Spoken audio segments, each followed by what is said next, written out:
All right. Looks like we're started up here. So I'm going to just get this all put together. And I'm going to get started here pretty soon. I'm working on the art exchange for my friend Do Whatever.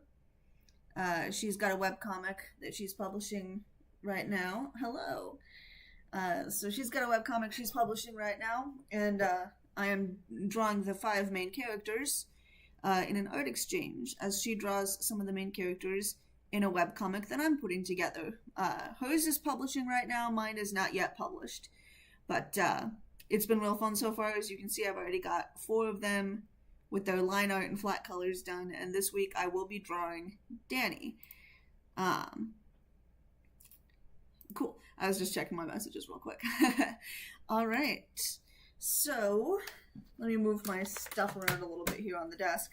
I'm running a little bit behind schedule today. I got distracted drawing some of my own stuff. But I did my warm-ups today. I made sure to get myself all nice and warmed up, so we're going to be good to go here. And hopefully this stream will only take, hopefully the stream won't take too long today. It took me a long time with everybody else, but that's because in the first week I did both of these characters, Cowboy and Cupcake. I did both of them in the first week. And then with Milkshake and Butterscotch, they both took a while because I had to try to figure out the anatomy of the characters, and also I drew all this fur. So hopefully Danny won't take as long. Hopefully I'll be... How many times can I say hopefully? Let's see here. So right now... I've got a new thing started. I'm on brush. Gotcha. Let's see here. I want to, maybe on the brush size, I'm going to test out 5. That might be, that's too big. Let's try 3. That seems like a good size. Although, I don't know. I think maybe I'll do 4. That might be a better size. To just kind of make it all kind of feel like it's in the same drawing and everything. Alright, cool. So, let's see. The first thing I'm probably going to do with Danny is I'm going to try to figure out the face and the braids and everything. As you can see, I've already got the rough sketch all figured out. So, I'll start with his hair because I'm pretty good at drawing hair, I like to imagine. So, I've got references pulled up for him. I'm going to be trying to do my best to kind of get all the details exactly the way it's supposed to be. I want to make sure to really make sure the character is represented. So I chose pictures that I have a full-length view, and then I've got a close-up of the necklace and kind of a close-up of just the detail. So we're going to take care of Danny here. So I'm going to close that off right now, though. So I'm going to start by drawing his hair. It's just really cool. I don't know. I really like Danny's design. It's like simple, but at the same time, it's not like... I don't know. It's hard to explain. It's not too simple. It's a nice, clean look that it's really cool. So I'm trying to draw a bit of a weightlessness, like a zero gravity thing. Definitely the favorite boy. Human boy is favorite boy. Human boy is best boy. Aside from Cowboy. Cowboy is also best boy. They can share... Cowboy is best dad. Danny is best boy. Cowboy is best dad. So yeah. I'm going to try to give his hair a little bit of weightlessness here because it's... The idea of this scene is that, gravity got turned off by accident somehow. And so Cowboy's trying to turn it back on. And while he's doing that, Danny and Butterscotch are just sort of like... sharing this fun 0 G's moment. But yeah, since it's no gravity, I wanted to make sure that all of the hair and stuff is just kind of free floating. And I was talking a little bit about this to Do Whatever today already, just in our chats and everything. And how with a lot of my inspiration for stuff like this, or how I figured out how to draw this stuff, comes from, watching a whole lot of other art and all sorts of things. Specifically, with this piece, I was really helped out by thinking of how they did it in old Disney movies, like old tech alert, but when I was a kid, I watched everything on VHS, and a lot of Disney VHSs would they would end the movie and then they would start automatically playing like behind the scenes, like documentary type stuff, and for the makings of things like that. And I used to watch the makings of Peter Pan all the time, and then I also had seen a little bit of stuff from like Little Mermaid, and it was just always fascinating to me because like the writers and animators and everything, not writers, I don't know why I said that, the animators and everything would talk about how it was difficult trying to figure out things like weightlessness. Like they would be drawing Peter Pan and he's just sort of like, you know, floating around not doing anything with his legs. He was like defying gravity. Oh, I can't say defying gravity anymore. Yikes. I don't like Wicked, okay? Don't kill me. I've never seen it actually, but now I've just, as soon as I said defying gravity with all of the publicity it's been getting, I immediately just realized it's a Wicked thing now. But anyway, Peter Pan always had a bit of a weightlessness to him. He would just sort of float around, and animators had a hard time figuring out how to make the body move when it was weightless. And then later on, the same kind of problem happened, not with Ariel herself, but specifically with her hair, because I'm gonna clean up this detail while I'm talking. Her hair would be like floating freely in the water, and they had a hard time figuring out how to make hair animated in that kind of way where it was just always floating, and it didn't have to obey the rules of gravity. And so when I was sketching out these characters and everything, I really was thinking a lot about that and about a world without gravity. How would the characters move? How would their bodies move? How would their clothes and hair be affected by gravity? I mean, by a lack of gravity, I mean. And so it didn't always matter. Like some of the characters, you know, they're wearing jumpsuits. They're pretty form-fitting. They're not going to have to worry about it. But things like with his braids and with, like, Cupcake's hair, I just really went wild with Cupcake's hair. Danny's jacket, Cupcake's jacket. I really did want to just get across that there's no form of gravity pulling the characters any which way. It's just their own bodies. I don't know. I'm ranting about it for too long. But yeah, I just thought it might be interesting to talk a little bit about that. Now I'm going to be doing his ear here before I forget it. I'm really bad at ears. I usually, when I make up characters myself, I will deliberately give them hairstyles that cover the ears because I'm good at hair and bad at ears.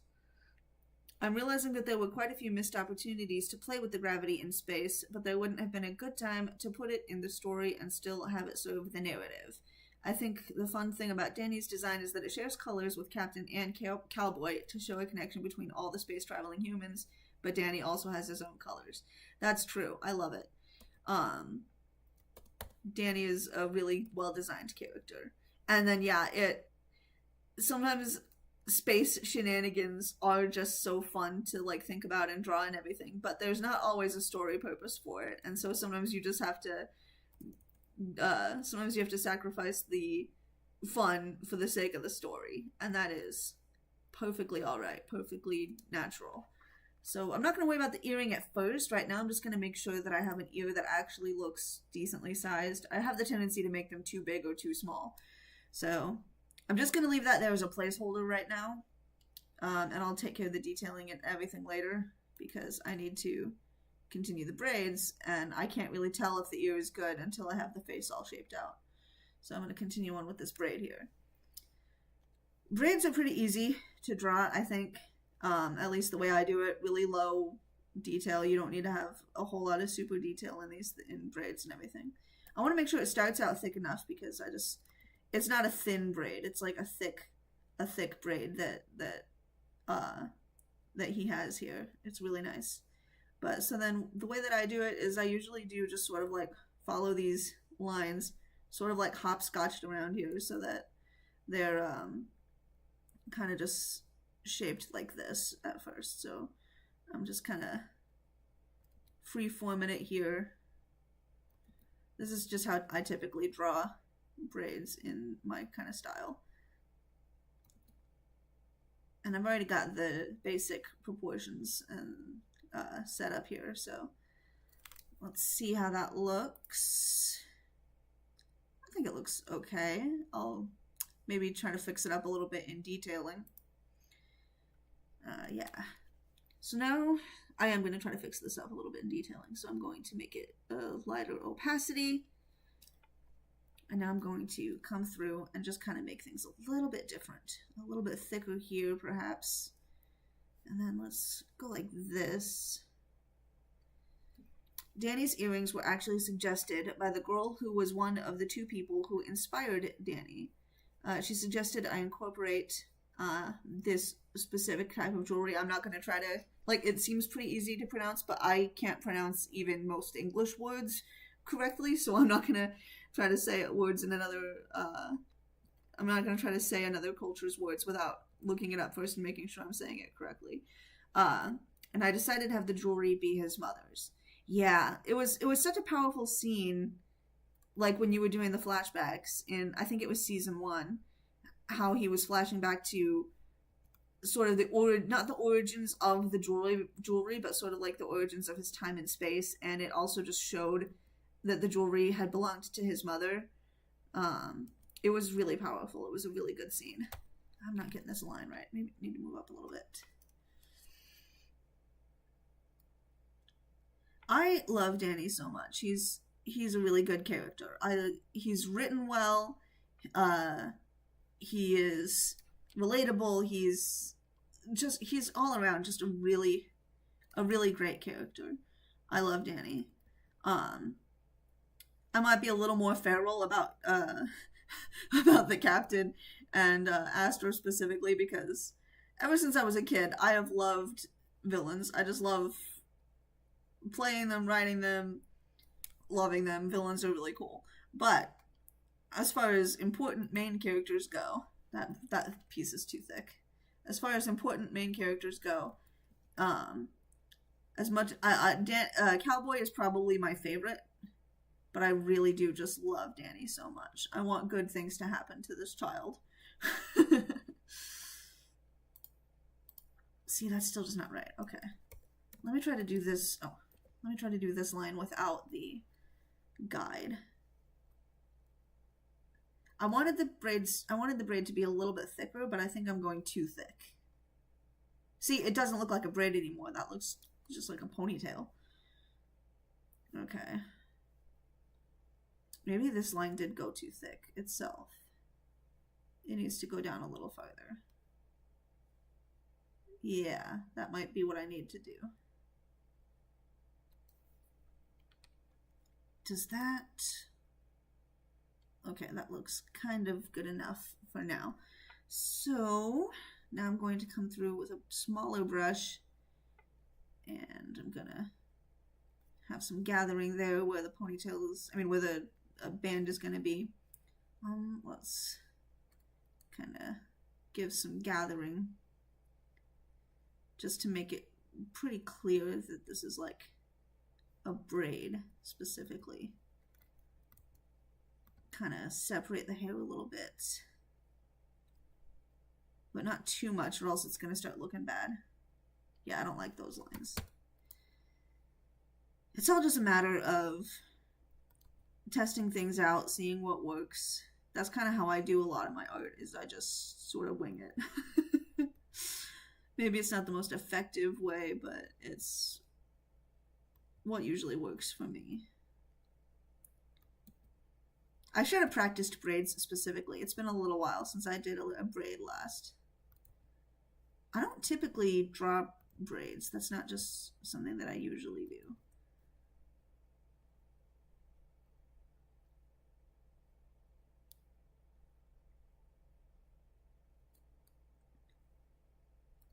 So yeah, I should have practiced. Oh wait, I think I know what I need to do here. So if I kind of make it separate like this. No, that's not quite working either. I was talking about Butterscotch and specifically being conflicted about giving her autism because there's a lot of baggage with autistic coded alien characters. Oh, I missed the first one. Fun story about Danny. He was based on two of my dad's students who were in the car when I was on the phone with him. Butterscotch was the only character I had ideas for at the time. I was talking about Butterscotch and specifically blah blah. Yeah, like I said that one. Okay, cool. I missed that first message. This is not looking like a braid. You know what? I'll trust the process. It'll probably look better once I start shading. Okay. Alright, so now I think I'm going to wait, I need to check his actual red bands. Okay, cool. I just wanted to check and see what the bands were. So I'm just gonna draw this in like this. Dad's students chimed in about their own qualms with representation. They were both lower vision people, and my dad is an O&M.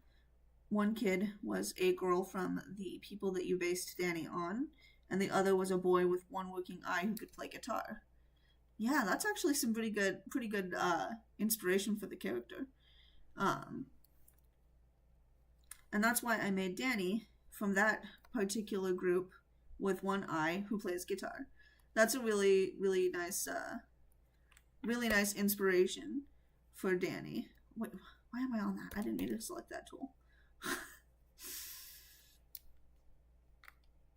want to make sure that this little end bit here is not too big, but it's also not too small.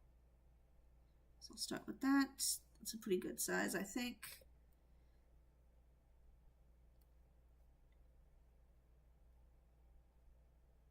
Just do a little bit of detailing in here to just make sure that it's all nice and even.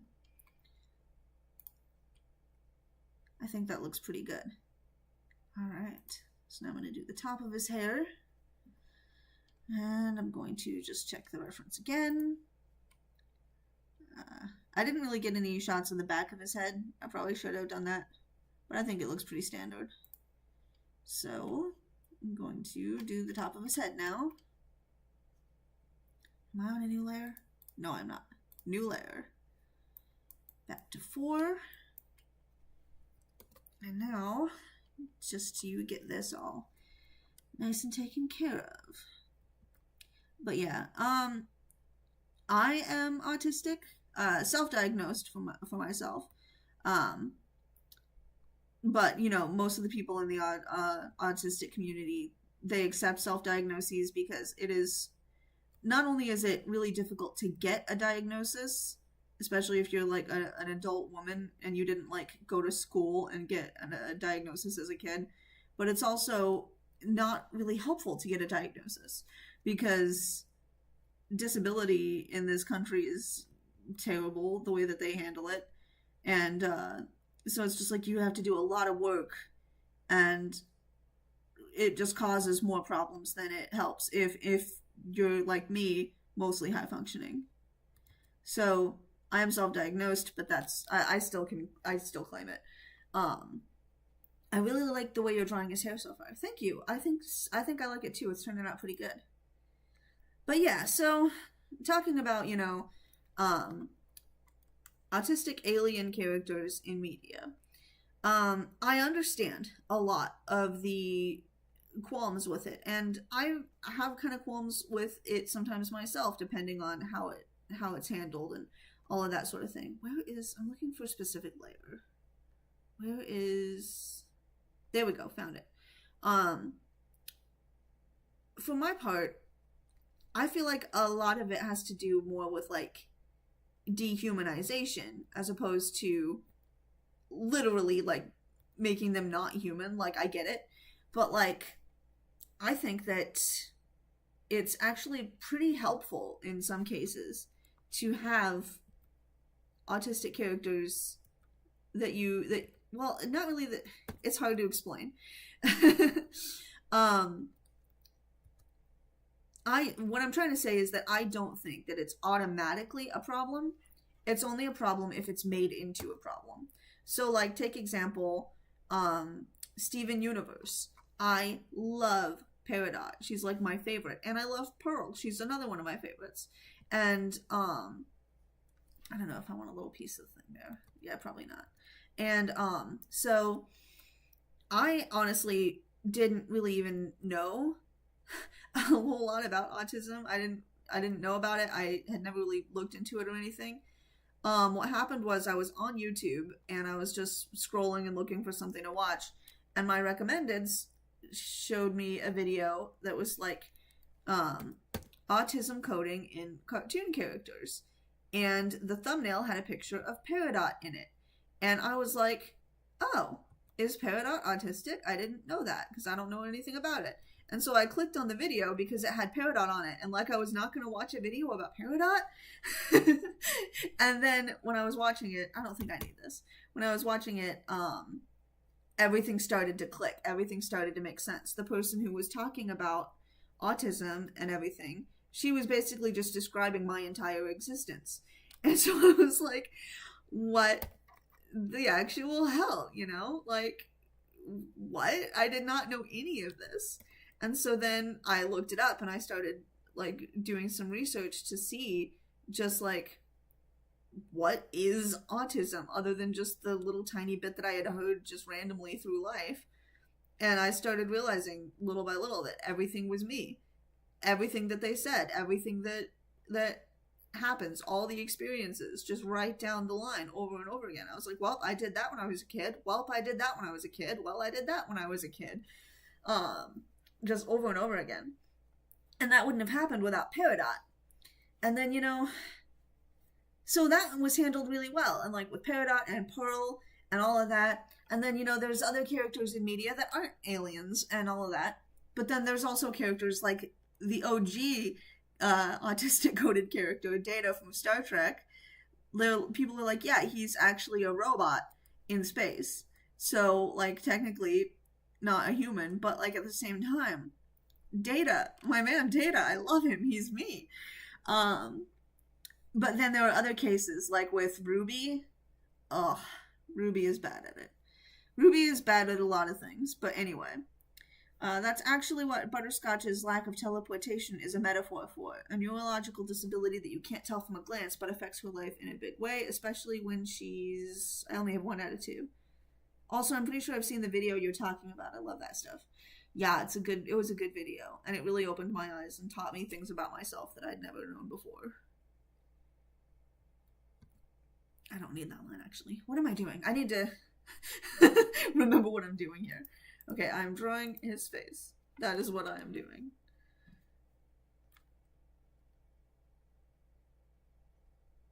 I want to make sure to get his nose pretty well. My style is pretty simplistic when it comes to the noses, so... But I still want to be able to have different noses because they're just... Noses are such an important and distinctive part of a face. I think that looks pretty good. That, it's always sad when you're, like, watching a piece of media, and, like, all of the noses that they have are just tiny little things they'll, like, go through and they'll be like, this is my character, this is his face, and then that's their nose. And I'm like, that's not a nose, that's a dot. And I'm like, you are literally losing out on so much ability, so much possibilities to make your characters distinct and significant and to make them look so different from each other because you just put a dot there and you call it a nose. So yeah, I want to make sure to give him a good proper nose, even in my really simple style. Alright, that's weird. It shows my message on my end. Yeah, I only see 1 out of 2. I don't know what YouTube is doing. I don't know why I didn't play it, but didn't show it to me.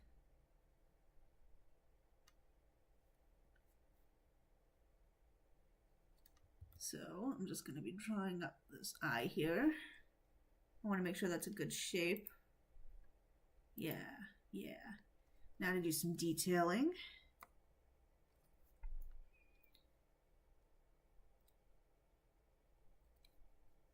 just to give it a nice little bit of depth and realism here. Go like that a little bit, maybe.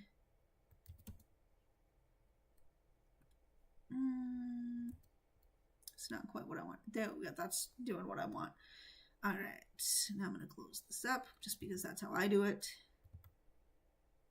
I always like the style of when like an eye isn't fully closed up and outlined. It always looks really cool. But I don't know why. I don't know what it is about my style, but I just like to have the eye completely closed up. Oh, and I need to make sure to give him some eyeline. So let me just draw a real quick line between him and Butterscotch. Maybe I'll just go like this.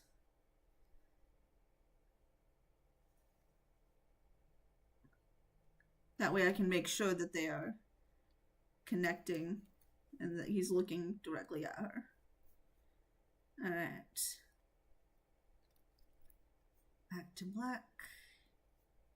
Back to sharp. Let's try 2. Let's get this just nice and shaped and positioned where it needs to be so that he is looking at Butterscotch.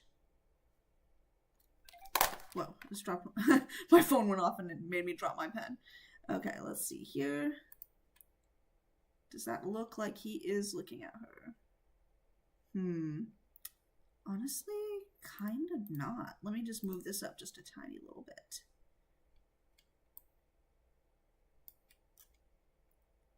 I think that looks better. That looks more like he is actually looking at her.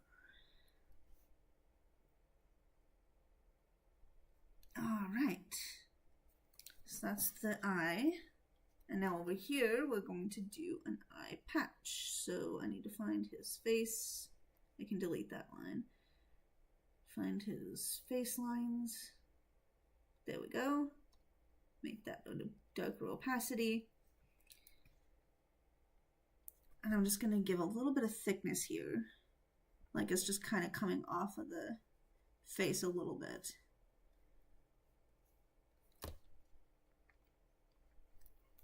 And you know what? Maybe it needs to be a little lower down. Not necessarily there. There, that's better.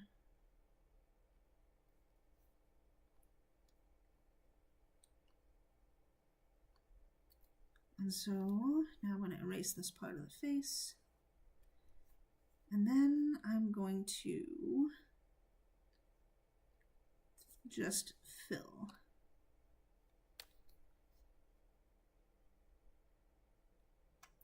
It's actually going to be a little bit hard to tell that it's an eye patch, I think, at this current angle, but I will do my best in shading to kind of make sure that it looks the way it's supposed to. In fact, it might help if I kind of, okay, you know, I'm going to merge all these stuff down. Cool. Where's this? Okay.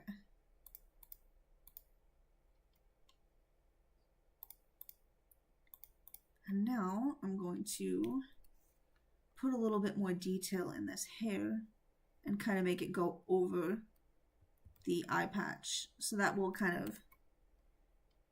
just sort of make sure the eye knows that that's not just shading down there. It's actually something that things can be in front of.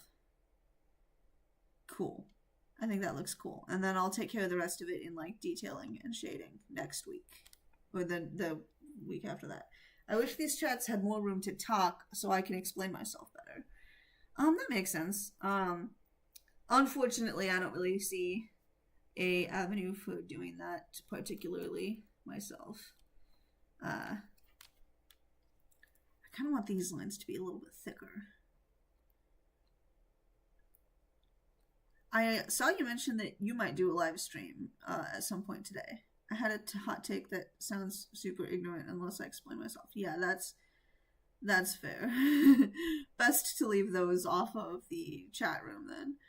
Um, but yeah, I saw you say that you might start doing some live streams. I can't say that I'd be able to make very many of them all the time.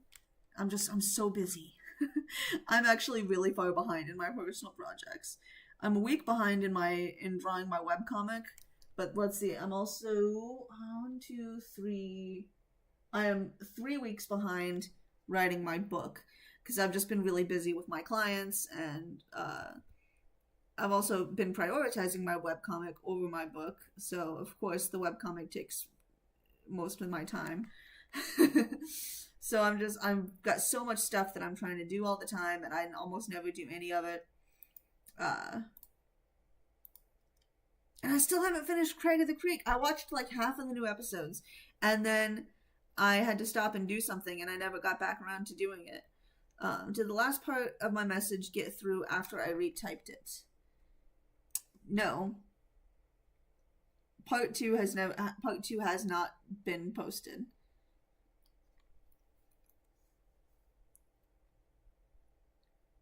It might. I don't know. I'm not sure why it wouldn't be posted.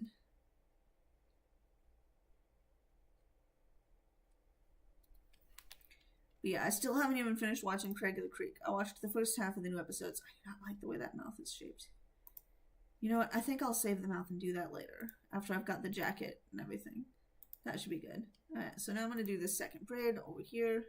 Actually, first I'm going to do the jacket, because the hair is kind of behind the jacket. But yeah, so if you did live streams, you could probably talk about things and explain some of your processes and everything a little bit better there. I can't say that I would make many live streams myself, but I would definitely be interested in them if I had time sometime to come watch them. Even if I wasn't there live, even if I was just watching it after the fact, that would be something I'd be interested in seeing.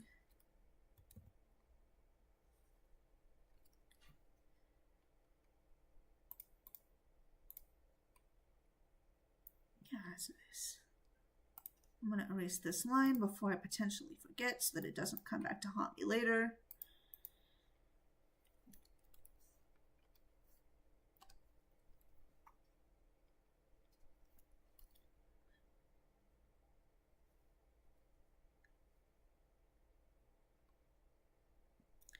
Alright, 2 out of 2, I got it. Butterscotch's people are kidnapped and experimented on because they can teleport, but she can't, so she's not as exploitable.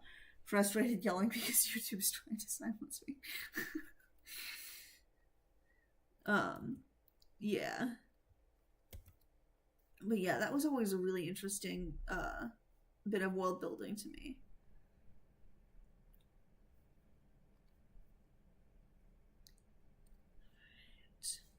Kind of trying to give this collar shape without completely separating it from the rest of the garment. Let me check. I'm pretty sure that there's a stripe. So I should have looked for a different angle. These stripes, are they only on the inside of the jacket, or are they on the outside of the collar as well? I will give you time to answer that. I don't need to add the stripes right away. I just thought I would ask. Where am I here? So now I'm going to use the cheat tool to just kind of give this the shape that I want it to have, because the gravity pulls the jacket and makes it a different, it makes it fall differently than it would if gravity was on. When I was making the jacket specifically, I wanted to make sure that it looked like it was held in place just by his arms. Like the arms are what's keeping the jacket where it is, so everything else is just sort of, that's the center of gravity, is his arm, and the rest of the jacket is just sort of floating behind it. They are inside and outside. It's meant to be like a Letterman jacket. That is what I thought. I just wanted to double check. I wanted to clarify, because I want these details to be as accurate, you know, as I can possibly make them be. Oh, I'm on the wrong tool again. So now I'm just kind of bringing it around. I don't like that line, actually. That's not good. I need to start here.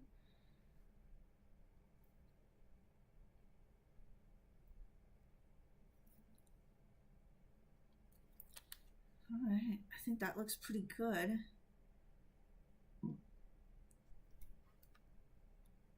Now to give a little bit of shape to it here.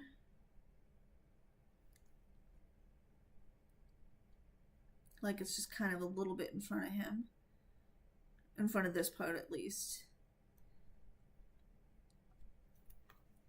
But then I'm going to kind of put that here so it's a bit like a wrinkle or a fold of some sort. And I'll let that be there because the sleeve is gonna... Why are you not cementing? There we go. The sleeve is gonna be in front of it. So yeah, now I'll do the sleeve just to make sure that I get it all proportioned correctly here. And again, I love the style, like all of the jackets that you made, in all of the like pants and everything, and the way that you did it all with boots, it all just has a really nice shape to it. The lines, the cut, it's just really nice. And so I always want to make sure that I get it all put in. The sleeves are all just a little bit poofy when they're around. The sleeves are a bit poofy. The pant legs are a bit poofy. And even when they're not, they have these, the aliens have these legs here that make it so that it's kind of like, it gives it the impression of like leg warmers, which is just always such a fun silhouette. So I really like it. And then having the Letterman jacket, that's just another little example of just really good lines, really good cut of the fabric. I sound like Tim Gunn or something. I watch a lot of Project Runway.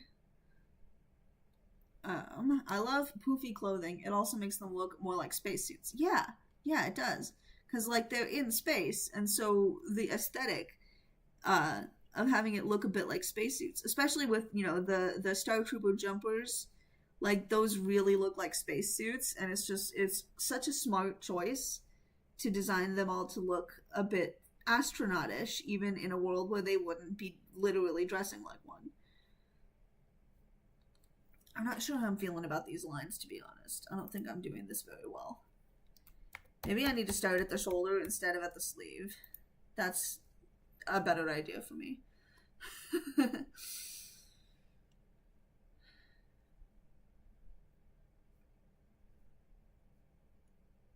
I also probably should focus less on the sketch and more on just doing the lines the way that I want to do them now. This is a rough sketch. I need to remind myself. It's not something that's meant to be completely traced. It's just kind of meant to be a guideline.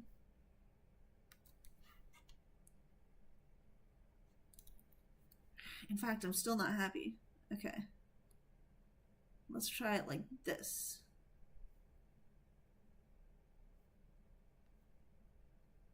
Let's see if this makes it better for me. If it makes my eyes like the lines of it a little more. I think that's okay for now. I'll keep going and see how it turns out. See if I can test this out. Alright, so the sleeve is going down like this. Okay.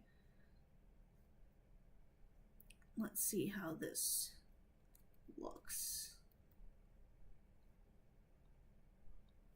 I want to do a line here just to accentuate the sleeve. But then I'm gonna kind of come down from here. Let's check that. That's looking a little better. If I did a call in the Butterscotch server later and streamed myself doing drawings, would you show up? That's my birthday plan today. I might not do it today.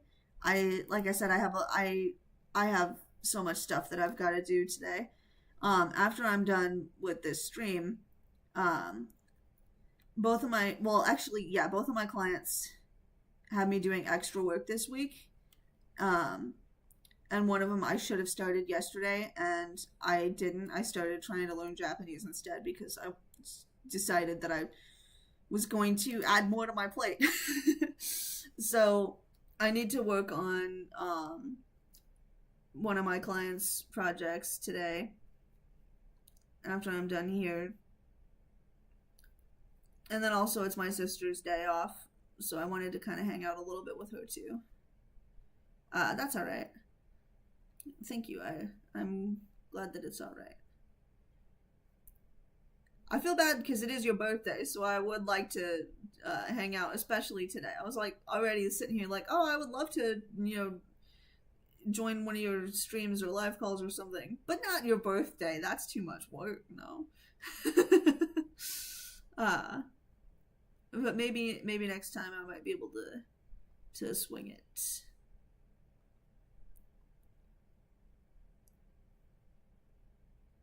I'd probably be able to, if I have a little more advance notice sometimes, which it's my fault, not yours. I just need to start checking like your Discord announcements a little more often. If I get more advance notice, then I'd probably be able to do things like be on, like listen to you live stream while I'm working on my own art, because that's not going to require me paying attention all that much to like the written word or everything. Sounds good to me. Yeah. Like when I'm writing a book for somebody, it takes all my concentration.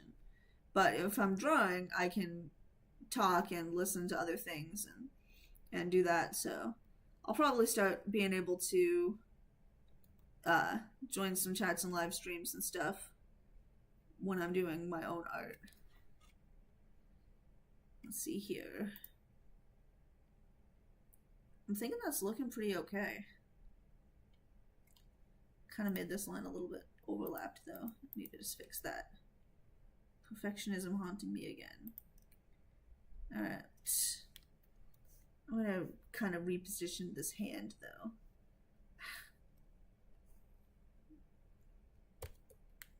Oh, whoops. I think that's a good plan. That's basically what I do when I'm watching your streams. When I'm also not talking to you, that is. Yeah, that makes sense. Alright, let's see if I can actually draw a good looking hand today.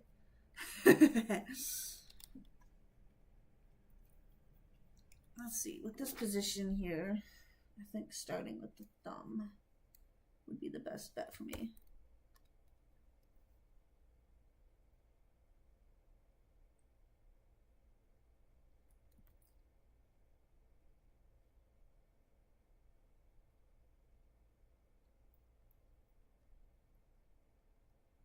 And then just closing that up with a little bit of dark shading, deep shading.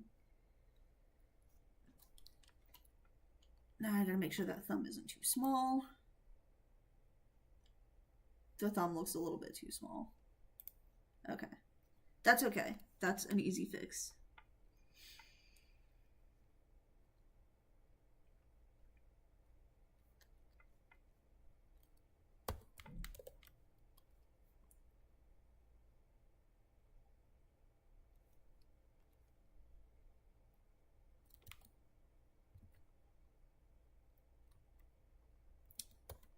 Sorry about the dead silence here for a little bit. Let's see here.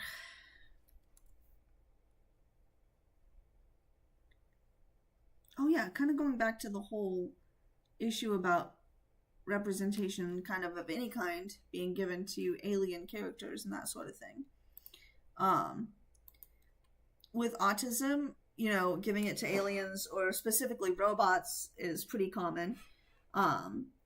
But then with aliens, that's where most non-binary characters end up, is with aliens. And that's always, in my opinion, that's a little bit worse than autistic aliens, because here's the thing. It's all about how you use it. It's all about what you do with it. Like I said earlier, I don't think it's automatically bigoted to have a character that is an alien or a robot, and then they're non-binary or they're autistic. I don't think it's inherently a problem. Like a big part of the problem is the pattern of it, where it's something that happens so often that it's almost as if you can't find characters that aren't aliens or robots. it's the pattern is the problem more than the actual act itself most of the time. It's like it's becoming a trope, and when it becomes a trope, that kind of is when it starts to become an issue. The human boy nickname is kind of the funniest Easter egg because Danny is only referred to as that by the title, and it's a remnant from his placeholder name. Captain and Cowboy get to keep theirs. Yeah, that makes sense. But yeah, so a big part of the push to have less alien and robot characters that are the representation of non-binary or autistic characters is just because it's becoming a bit of a trope. And so yeah, it's all about the way that it's handled. It's about filling your story with other characters that are also representative of that identity. That's a really good way to do it. The representation thing is more so that the non-binary and autistic traits are meant to mark them as inhuman. I would love it if an alien was just diagnosed autistic among their own people. Yeah, that's also another aspect. I feel like the main thing is the pattern. The dehumanization where they're like, oh, this character uses they them pronouns, and they also aren't from Earth.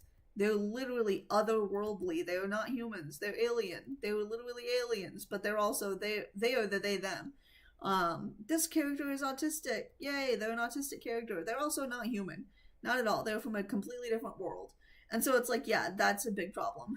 But then since it has become such a pattern, then playing into the pattern is also a bit of an issue if it's not done correctly. The best way that I've read to do something like that is to make it so that they are not the only representation. It's like if you have multiple characters that are autistic or non-binary, then having a couple of alien characters thrown in is perfectly fine. And like that's the way that I like to do it. I don't think I need to have a finger there. I don't know what I'm doing here. Hands are so stupid. How did we invent these? How did we evolve these things? Yeah, but that's how I like to view it. And so then when you have things like, for example, Ruby, the way that they handle autism and non-binary characters is just so bad. Not only are they playing into the pattern, but they're also doing it disrespectfully. And they are literally dehumanizing their characters that they gave these traits to. Like, they've got Penny. Oh, I loved Penny so much when I first knew her, when I watched the show. I loved Penny so much. I related to her long before I ever even knew about me being possibly autistic. I was just like, oh, that character is like me. That's fun. I love her. I think that looks fine. I'll trust the process and fix it up in shading. I think that looks fine. Fine enough. Okay. Okay. And so with Penny, I loved her for so long, and they originally, okay, cool, no stripes. They originally had really done some thoughtful stuff with the way that they portrayed her, with, you know, her being like, I'm not a real girl, and Ruby being like, well, yes, you are. Obviously, you're a real girl. And it was just always, it was nice, it was good, I loved it. And then they had to go and ruin everything and just completely destroy the entire freaking thing. I was so freaking mad about how they treated Penny. That wouldn't fix anything, but it would subvert the trope in a way that at least indicates that autistic traits aren't literally dehumanizing. Yeah, definitely. And then with Ruby, the non-binaryism that they did was even worse. There were only 2 characters in the entirety of Ruby that have been confirmed to have non-binary traits. They use they, them pronouns. And one of them is a literal child alien mouse that not only did they go by they, them because they didn't understand gender, which is part of why the alien trope is so harmful. An alien trope is particularly harmful with non-binary representation if the reason the alien is non-binary is because they don't have a binary. And, like, there are exceptions. Like, Steven Universe, I'm not going to say anything bad about the queer representation in Steven Universe. It had its flaws as a show, same as anything. There's no such thing as perfection in media. But as far as the queer representation, Steven Universe was so groundbreaking. And also, I'm not going to hold something accountable for what people took and made out of it later. So Rebecca Sugar, she made the gems non-binary, not because they were aliens and she was like trying to get away with it or whatever, but she made the gems be non-binary women because she's a I think that Rebecca Sugar does she, they. But I should say they just to be safe. They are non-binary themselves. And so they made the gems who are so humanized. They are absolutely humanized. They're not literally dehumanized just because they happen to not be human. She made them non-binary. But then it was like after that when people started to actually put non-binary characters. Sorry, my autism is making it hard for me to speak. They started to put non-binary characters in a lot of other things, and they were all aliens. The Disney Channel has the Zombies franchise. Not a very good franchise. It's chock full of problems, and it's also not even fun. But at the same time, it's a little fun. It's badly written, fun. And they have a character that uses they, them pronouns, and they're an alien. And so it's like, if the reason the alien is non-binary is because they don't have a concept of gender at all, and so it's just like they're weird, they're aliens, they don't even understand gender, that you get into a lot of problems that way. And so yeah, I went on such a long tangent that I don't even remember how I started. The handling of Penny is also part of my 5-step plan to literally do the complete opposite of Ruby. Yeah, that's so true. But yeah, Penny was a favorite of a lot of autistic people because they gave her traits that a lot of us have. They gave her these mannerisms. They gave her these things. And so then when they threw it all out and they did all that bullshit where it's like everyone was like, actually, Penny, you can't be real and a robot at the same time. We need to make sure that you can conform your body magically to be exactly the same body as everybody else. And now you're going to understand human emotion for the first time. Now you're finally going to realize what hugs feel like. I know you've been a hugger since your very first moment. I know that you've given hundreds of hugs and you've never once acted like they didn't make sense to you. You never once acted like they were bad. But now that we've made you have the correct body and typical neurotypical type, now you're going to understand what hugs feel like. That was such bullshit. And it really was just some of the most, like, it was honestly kind of triggering when I saw those scenes, how they had the old Penny glitch out and non-verbally die while the new Penny skipped off merrily with the friends that replaced her. Ugh, it was sickening. But then Penny was also a longtime favorite of trans characters because of, first off, the not a real girl, yes, you are a real girl, that kind of storyline, allegorically, it can relate to a lot of trans people, even if it's not in the actual, like, text of the show, even if it's not literally what's going on. Allegorically, a lot of people would relate to that, where she thinks she's not a real girl, but then she is confirmed that her body doesn't matter, that she is a real girl, no matter what. And then they threw that out. They destroyed it. They made it so that she actually wasn't a real girl until she conformed to the right body type magically. And on top of that, they had also canonized that her soul had been originally a man's soul. And then when she was made from that soul, she took the form of a woman. And so it was like a lot of trans people really had related to Penny in that way. And so then the way that they handled her in Volume 8 and just destroyed her, it was triggering for a lot of people. I feel like I fell into the gender thing, a little bit with Butterscotch, having all the Dulcians be women, intentionally not counting the Crucians 1 out of 2. Perhaps, maybe, but I feel like you've been handling it pretty well. So, and then also the story isn't over yet. So we'll see how it all works out once, you know, like the Prussians are a little more involved.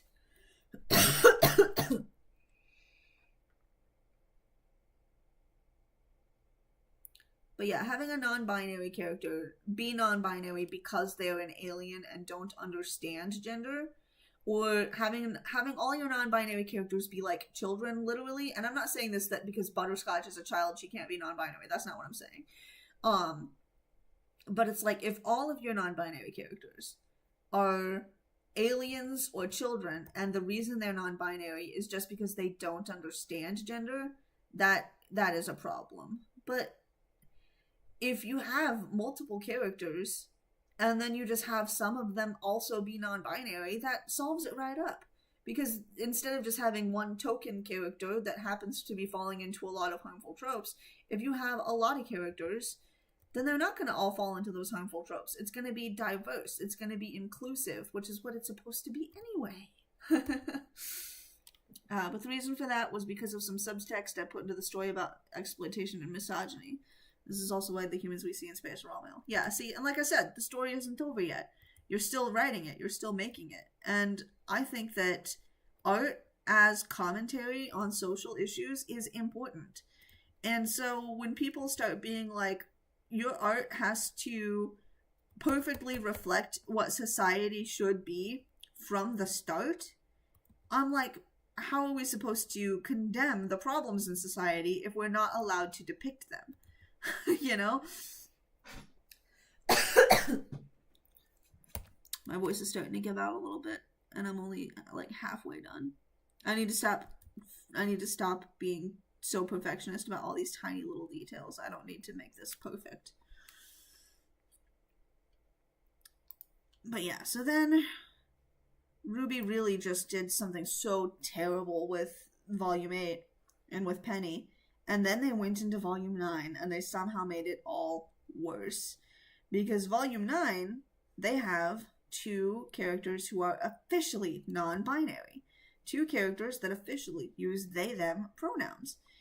And one of them is an alien child mouse that doesn't even know their own name, let alone gender. So they are literally only non-binary because they don't know about gender. Just like how they don't have a name because they don't know about names. And just like they don't have a purpose because they don't know about purpose. And so that's bad. That's just completely bad. But then, you know, I think that I'm doing this all completely wrong. I think that's why I'm having so much trouble with this, is because I have these lines not at all where they're supposed to be. Okay, I'm going to start this part over. And then, the other non-binary character in Ruby is a alien cat. And it's not a child. The cat isn't a child. So there's not that. But the cat is evil. It's an evil cat who literally takes over a woman's body and tries to control her. Like, that's just so bad. That these are the two non-binary characters. These are your representation. And then a lot of the people in the fandom were like, yay, finally, non-binary representation. And people say Rooster Teeth isn't progressive. And I'm like, I'm here, I'm right here, and I'm not an alien villain cat, and I'm not an alien child mouse that doesn't understand gender because I don't even know my own name. This is not how it's supposed to be. I cannot get this right. These lines are not happening. My sister is coming home. I can hear her upstairs. I don't know why this is giving me so much trouble. Everything about Ruby is just so false. Ruby is just a false show. Everything that they claim to be trying to do, they do so badly that they're making things worse. It's the same with, like, in Volume 1 with Jean, and how the point of his character is that he's learning to not be toxic masculine. And it's like, the writers forgot to make sure that they weren't toxic masculine, so of course they're not going to be able to write something like that well. I don't like that line, but I'm just gonna have to deal with it, and I'm running out of time, so I'm just gonna have to leave it. But with Jean, like, okay, with the whole he's learning to not be toxic masculine thing, people need to examine what that looks like in the show. He learned how to not be toxic masculine by fighting a bear and proving he was masculine. What? And he learned to appreciate that Pyrrha was just trying to help him, because Pyrrha demurely and discreetly learned to help him and support him from the sidelines, like a good girl is supposed to do. What? Excuse me? What? That is so fucking terrible. I'm so mad about the whole thing. And then whenever you're like, Ruby is actually pretty misogynistic, you get its defenders in there going, what do you mean it's misogynistic? Jean learned not to be misogynistic. And it's like, no, he didn't. He just proved that he was stronger than he'd said he was. He proved that he wasn't as wimpy as everyone said he was. And then also with Jean, they continuously do things like they have it so that Ren and Ruby and Nora make fun of him all the time for things like having a bunny on his shirt or wanting to have his hair in a ponytail, and they blame it all on his 7 sisters, which is a sexist, misogynistic trope in itself. Jean is a lesson in how people can pretend to be learning to undo their misogyny and yet still be so completely buried in it that they don't even realize how misogynistic they really truly are. I don't know if this line is right.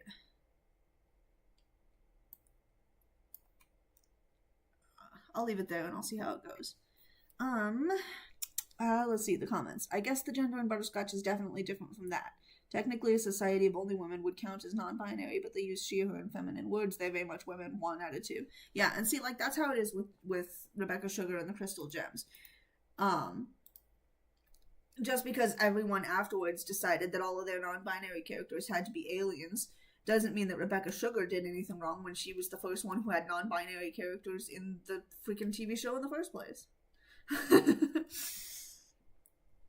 I love Rebecca Sugar, and nobody is ever allowed to hate her in my presence. Hate them in my presence, sorry. Like I said, I do think that Rebecca Sugar goes by she, they, so I don't think I'm incorrect to use she, her, but it's been a while since I last looked, so I am not sure, and I need to get into the habit of using they, them for them.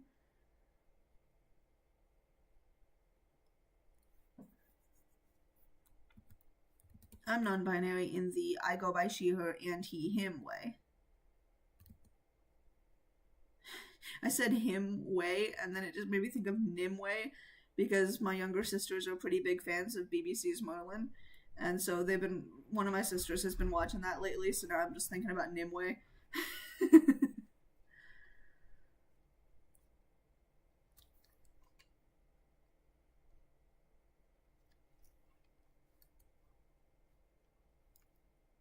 Of course, my stream would have turned into a rant about how bigoted Ruby is. I don't even care. I'm so far past caring about that stupid show. I'm still kind of hyperfixated on it. I was really hyperfixated on it for a very long time. Even when I hated it, I still couldn't get away from it because I just needed to consume it. I needed to see it. Even when I wasn't seeing it, even when I rage quit and stopped officially watching it, I still was deep in Tumblr in the fandom. I still was reading up on it. I still was learning all about it. I still was following it just because I couldn't stop. I needed Ruby. It was the thing. It was the only thing I cared about for like a year and a half. And it was one of the few things I cared about for like 5 years before that. I can't get the second half of anything through this comment section.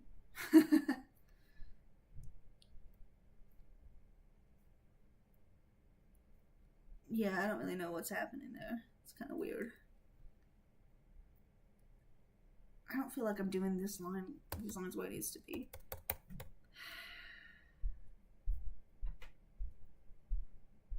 It's 2:30. I'm already an hour in. Ruby is a fun show to hate and hyperfixate on. Yes, it really is. Until you start doing things like saying, as an autistic person, I found Penny and the way that they handled her to be very bigoted and ableist. And then you have people saying, the real ableist is you. How dare you think that a robot is non-binary? I mean, how dare you project autism onto a robotic character? Don't you know that you're not supposed to have your non-human characters be autistic? And I'm like, are you kidding me? That advice is for the writer, not the viewer. So telling a viewer that they are ableist for noticing the coding that was deliberately given to that character, I can't believe that. I can't believe that someone literally told me that I was ableist for thinking that Penny was autistic. When I said that as an autistic person, I found Rooster Teeth's depiction to be ableist. You can't Uno reverse that. You can't blame the viewer for being upset at the TV show, at the corporation. You can't tell the viewer that they are ableist because the TV show isn't supposed to make a robotic character autistic. So the fact that I think that she has my traits, even though she's a robot, I'm just supposed to pretend that she didn't. I'm just supposed to pretend that she was fine. I'm just supposed to pretend that it didn't happen. And the fact that I'm not pretending it didn't happen means that I'm the real ableist. Like, fuck off. That was so insane.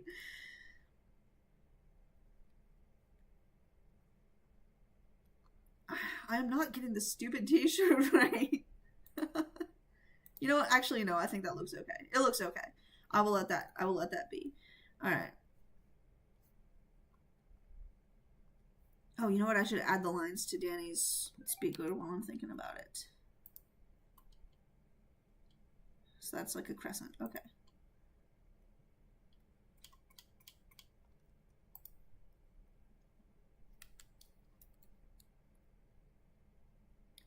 But yeah, the advice to avoid making all of your autistic characters be inhuman is meant for the people who make the characters, not the people who look at the characters. And I can't believe there are people that don't know that. And they think that the advice is to not... They think that the advice is to not relate to characters as an autistic person. They think the advice is that autistic people shouldn't relate to robot characters. I can't believe it. I still am reeling from that stupid comment that I got forever ago. This is why I left Tumblr. Like, sort of, some of the reason was just because I was wasting so much time on Tumblr that I really wanted to just not waste time anymore. But another part of the reason why I left Tumblr was because I was just so sick of it. I was sick of saying, as a woman, I think that Rooster Teeth is openly sexist. And people saying, I can't believe that you hate women. Because Yang is a woman, so the fact that you think that Rooster Teeth wrote her badly means that you hate women. What? Or I would say something like, as a queer person, I'm non-binary, but I'm also pan-romantic, asexual. And so I'd be like, as a queer person, I think that Ruby is incredibly homophobic. And people would be like, well, I can't believe that you hate queer people. Because Yang and Blake are canonically queer now. So that means that you have to like them. And if you think that they're badly written, then that means that you hate queer people. So I guess the real homophobe is you. I'm like, Rooster Teeth is literally code word for a homophobic derogatory term. They wanted to name themselves a homophobic derogatory term, and it was so bad that Texas told them not to. Texas, the state of Texas, told them that they could not name their company the derogatory term they wanted to name it. So then they said, well, let's make up a code word for that term, and then they came up with Rooster Teeth. The entire company from the start has been homophobic. Openly. There are videos of Miles Luna, the person that the RWBY fans praise as a feminist icon and as a queer ally. He's a cishet man. He's a cishet man. And then there are videos of him being openly sexist and homophobic. There are tweets of him being openly sexist and homophobic.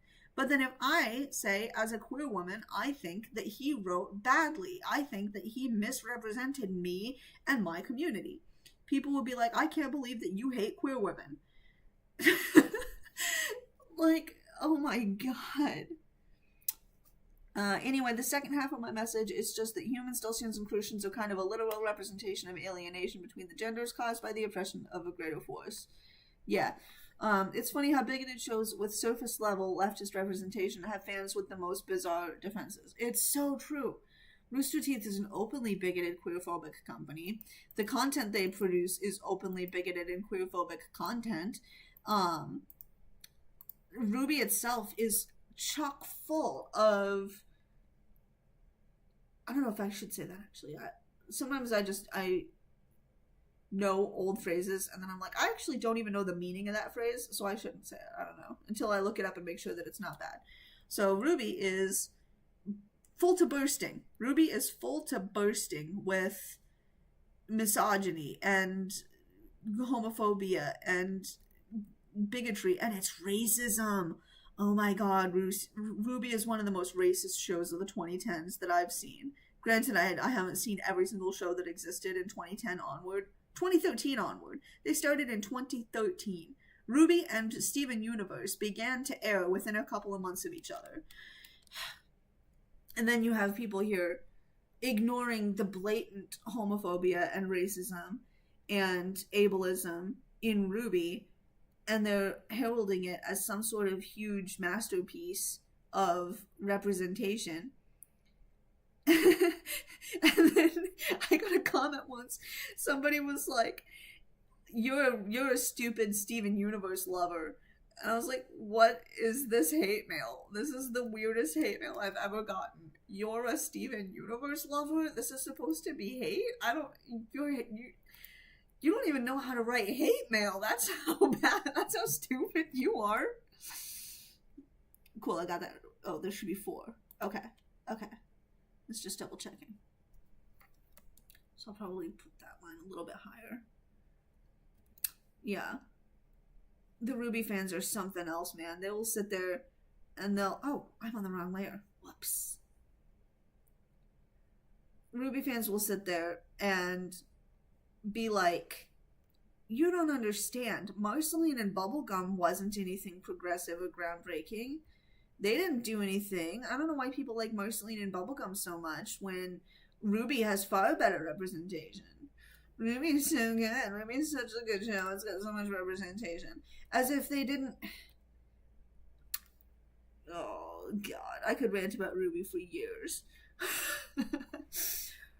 RWBY, its first character who had a confirmation as being queer was Ilya Amatola, who not only was she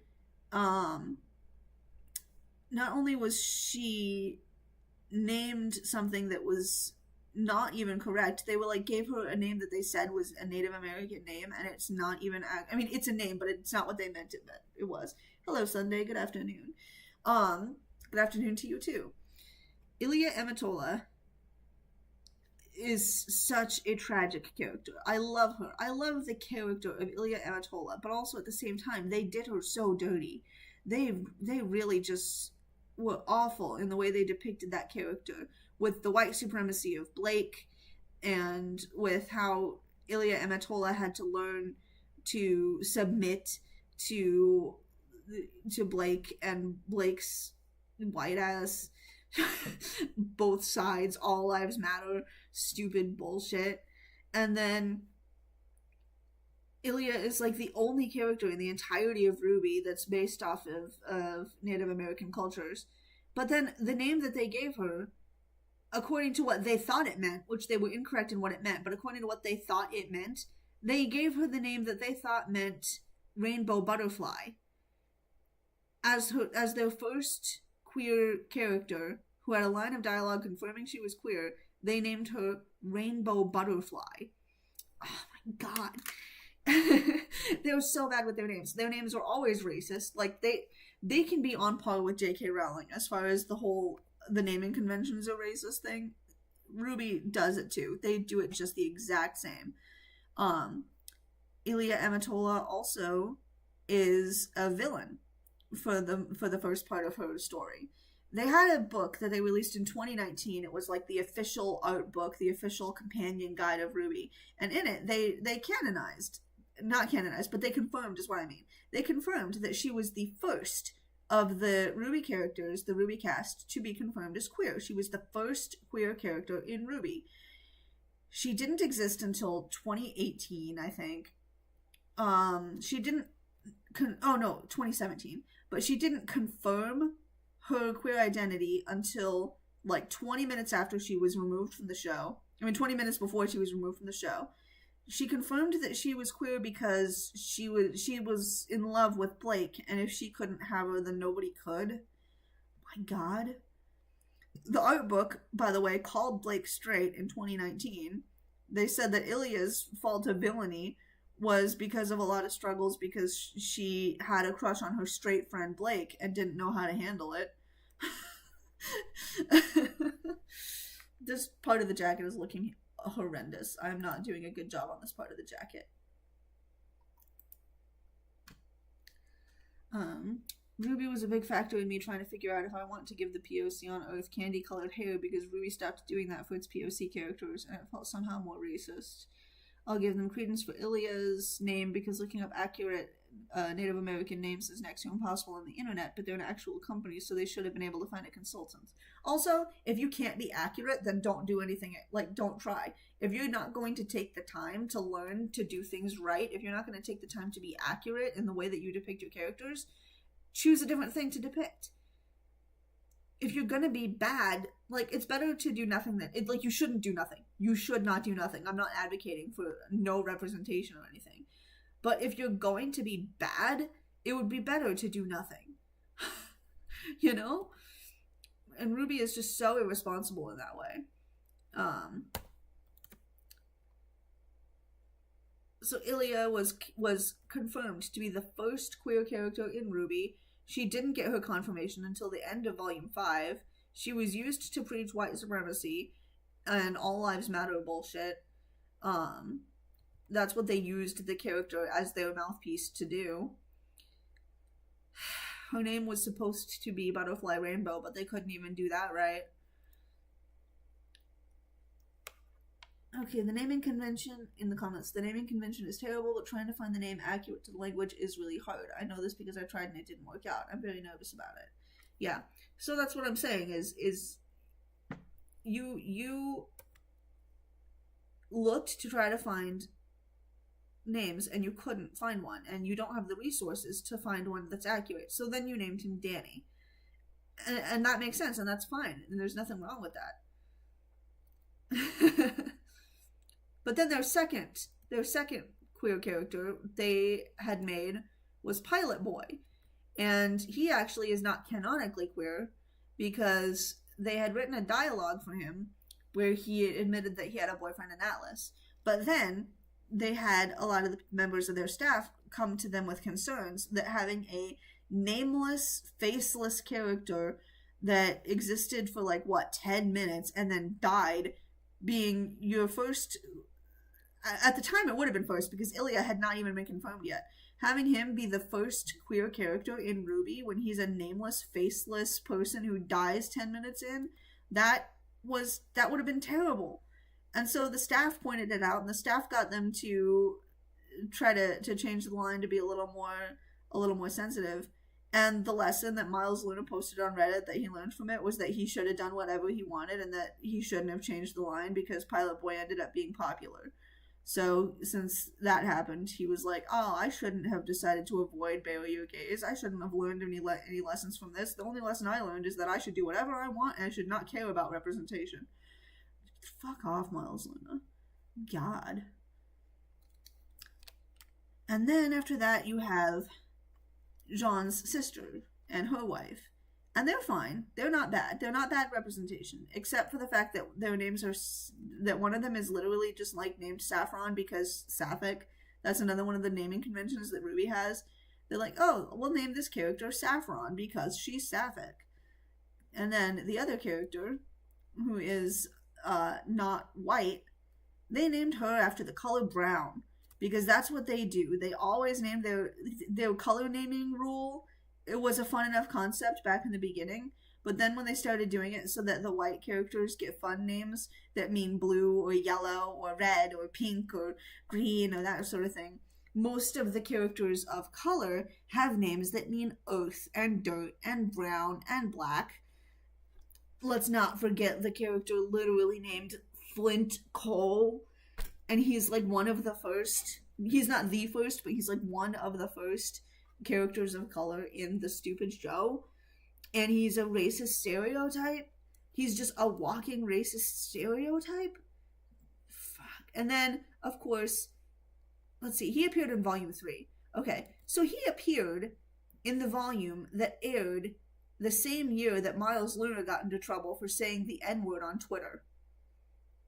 And then people are out here pretending that Rooster Teeth is progressive and that Ruby was a progressive TV show when they had a walking racist stereotype named Flint Cole because his color coding name was black. And then it's the same year that Miles Luna is literally saying slurs on Twitter as a 26-year-old man. Ruby was so freaking bad from the start to the finish. And its fans refuse to see it because they want to pretend. My drawing pad freaked out for a second. They want to pretend that the show is better than it is. And I don't know why. I don't know why they can't just admit that the show was bad and they just still liked it anyway. Why is that so hard for them to admit? This is what I was talking about when Ruby stopped giving their I know what that word means. I'm not sitting here like not even knowing, but my Black and Indigenous people of color. Yeah, thank you. My brain will turn off and just I forget my own name sometimes. I literally once referred to myself as my sister. I was like, hi, my name is, and then I said my sister's name, and I was like, why did I say that? Why did I just call myself my sister? But yeah, they stopped giving them candy-colored hair, and it felt more racist. It's like they can't even imagine that darker-skinned people could exist in that world. See, that's fair, but at the same time, they also had fallen into a problem with the candy-coated hair thing, where they constantly gave their characters, Eurocentric features, and light colored hair is one of those things. There are a lot of properties out in the world that they will give their characters of color, like pale blue eyes. They'll have a black character, but the black character will have blue eyes and blonde hair and a European Germanic nose and European features. And so it's like the only thing they did is that they clicked a darker brown color when they were coloring in the skin.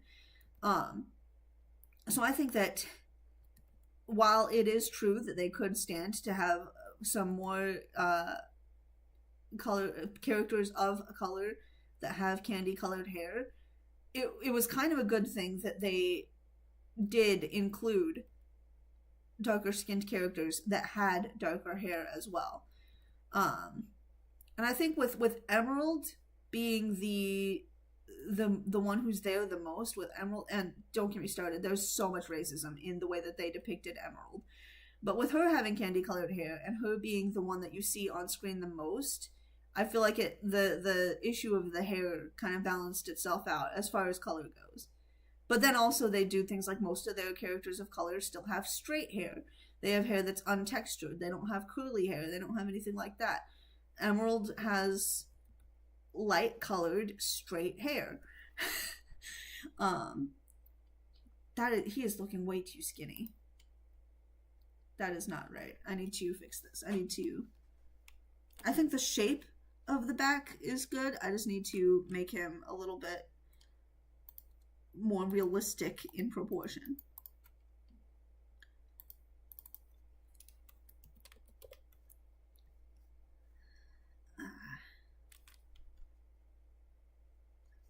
That looks a little better, I think. Maybe it needs to be a little further down. Yeah, okay. And then I'll just fix this part here. All right, I had to focus on this for a little bit, for a minute, to make sure that it all fit right. And honestly, here's the thing about the racism in RWBY, is that it extends far beyond character design. Far beyond character design. The entire story is just predicated upon racism at a certain point. And it's bad. It's so bad. And I talked about this a little bit before in one of my last live streams, but when I first started watching RWBY, I thought that it was doing that thing where it depicts problems so that it can condemn them. Because like I said earlier in this live stream, how are we supposed to condemn anything we're not allowed to depict? So when I first started watching RWBY, I thought they were depicting racism so that they could condemn racism. That's how it was with the White Fang. They had the first introduction that you see of the White Fang is they're watching the news, and the news reporter is like, a whole lot of peaceful people were trying to protest racism, but then the peaceful anti-racist protests were interrupted by violent anti-racist protests that attacked the peaceful anti-racist protests for reasons, I guess. And so we're all really scared of the violent anti-racist protesters that disturbed the peaceful anti-racist protesters. And I was like, well, that's bullshit. Obviously, that's going to turn out to be fake. This is probably the fake news network because this is Fox. This is RWBY's version of Fox News because it does not actually make any logical sense that people who are opposed to racism would attack other people who are opposed to racism. It just didn't make any sense. So my thought process when I first saw that scene was, I'll bet you that the peaceful protest was attacked by racist people who were counter-protesting the anti-racist activists. They were counter-protesting the stop being racist people because they are racist and they don't want to stop. And then the news is probably covering it up by blaming it on the people that are trying to stop racism. That was my thought process.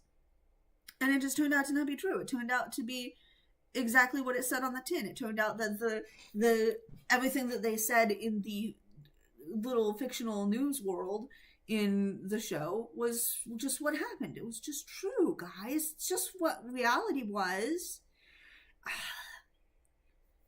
I think that this part actually should just be a closed jacket. It does not need to be kind of poofed out like this.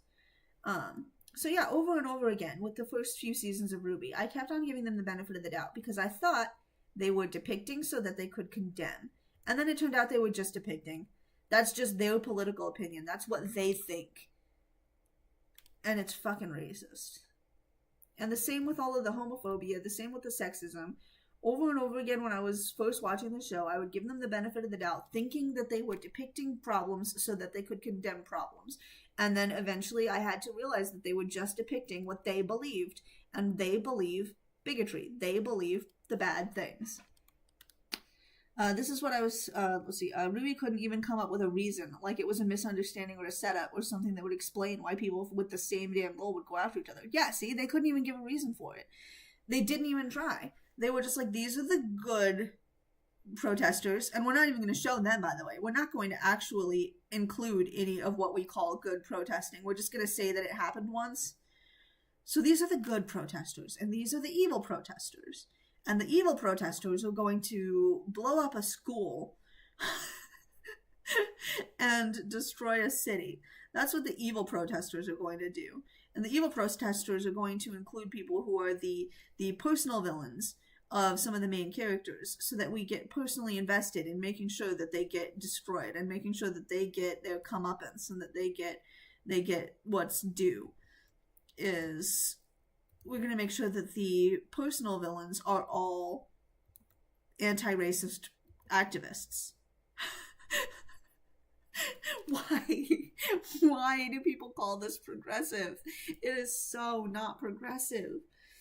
And they couldn't come up with a reason. They couldn't come up with a reason why the White Fang would disrupt peaceful protests, other than the fact that they just wanted the protests to be done by evil people. It just comes down to that over and over again. I'm going to do the pants next.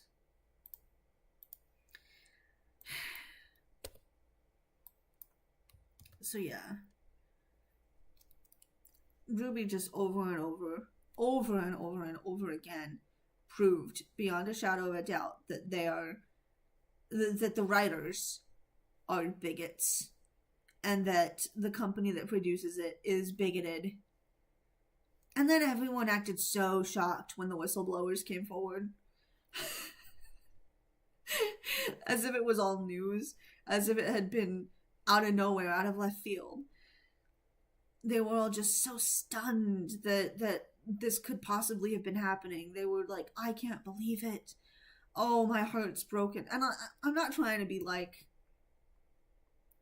I don't know. I'm not trying to be too cynical. I understand that sometimes you just don't notice things. Sometimes you don't pay attention. And then when it all blows up, you might be caught unawares. There were people like, okay, here's something. I feel like I am more accepting of these kinds of excuses from quote unquote normies. If I just run into someone in the wild who doesn't exist on the internet, and they have like some little Harry Potter keychain that they bought when they were 13 and they never took it off their keychain or anything, and they don't know any of what's going on with J.K. Rowling, and they don't know about all of that sort of thing, I'm not going to sit there and be like, you're evil because you have some Harry Potter merchandise or something like that. But anyone who knows. And so then my problem is with people who will know things and have no excuse to not know things. They live on the internet. Or like there are some people that are like, I've been following Rooster Teeth since its conception 20 years ago. I have been a longtime fan and supporter of Rooster Teeth. I grew up watching their podcasts. I've watched all of their stuff. I've been to RTX 200 times. And I had no idea. I literally had no idea that the culture of the company was like this. I'm heartbroken. I'm like, if you watched those podcasts, how could you be surprised? I once made a post. I was just commenting about the whole situation, the stuff that came out in 2022 in October of that year, and I was just commenting on it. And somebody told me to check out the Internet Box, an old Rooster Teeth podcast that had started in 2012. I cannot draw this kid. I cannot draw this kid very well.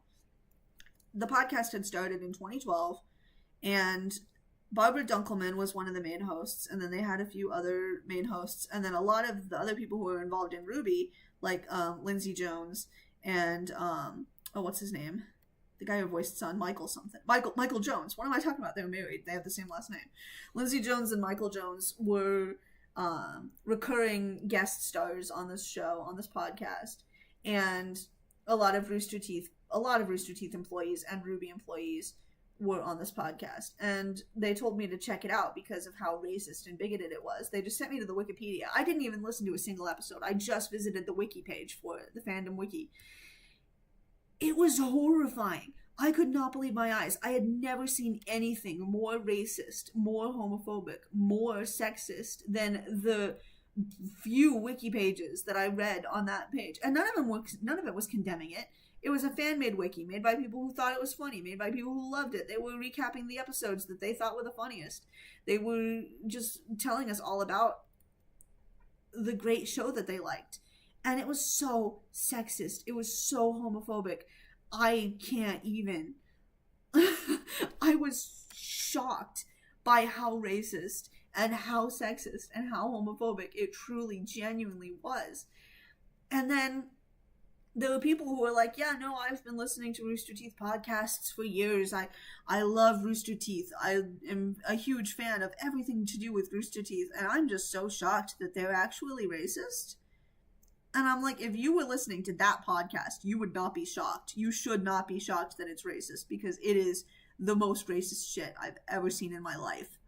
It is the most homophobic shit I have ever seen in my life. I felt sick reading about that stupid podcast. Oh, and then, Barbara Dunkelman is like a huge character, a huge part of it. She's one of the main hosts. And then people are like, oh, Barbara Dunkelman is so progressive. She's our feminist icon. She's so wonderful. We love Barbara Dunkelman, and that's why we love Yang. Of course, Yang is such a progressive female character. Barbara Dunkelman was heavily involved in her creation. And I'm like, well, you know what? Honestly, that explains why I find Yang to be such a ableist trope a lot of times herself. There is a lot of good. There is a lot of good that you can glean from Yang as a character. But there is also a lot of ableism there. There's a lot of ableism in that character. Things like, okay, in Volume 4, Yang barely exists. She's only there for like 20 minutes of Volume 4. And according to Barbara Dunkelman, that was because they thought that a recovery arc for a disabled person would be too boring to depict, so then they just decided not to depict it. They just decided to let Yang sit on the sidelines and do nothing because they thought that it would be boring to give her a character arc. And then, like, with her in Volume 8... Oh, and also the fact that a lot of times in official art, they find clever little ways to hide her prosthetic in official artwork, so that they'll have her positioned so that her left arm just happens to suspiciously be behind Ruby's cape, or that sort of thing. They don't... Oh, wait. There was also that t-shirt, that whole thing where they had released a t-shirt about Yang, and the t-shirt itself didn't even depict her. It showed her left arm in full, but her left arm wasn't a prosthetic. They just erased her disability completely for that t-shirt. And then when people were like upset about it, they were like, oh yeah, sorry, our bad. If this sells out, then we'll fix it in the next printing. That's how they view the disabled character, that they hold up as an excuse to do everything that they did to Ironwood and Penny. I'm going to trust the process and fix this in shading, because I'm really not liking the way that it looks. But at the same time, I don't have time to keep on messing with it, and I'm just not sure what I'm doing wrong here. His pants are pretty dark in the first place, yeah, so I'll fix this in shading. I'll make it better later on. Okay. Time for me to merge some of this stuff down.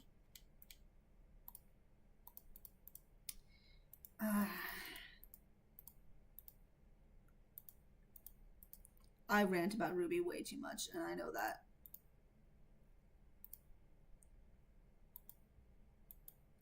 Okay, cool. Cool. You know what? I forgot to fill in that mouth. I had decided to do something else first because I didn't like the way that it was working. But now I need to actually make a mouth. So let's kind of bring this down a little bit. And let's just kind of move this around. Figure out where I want it placed. Cool.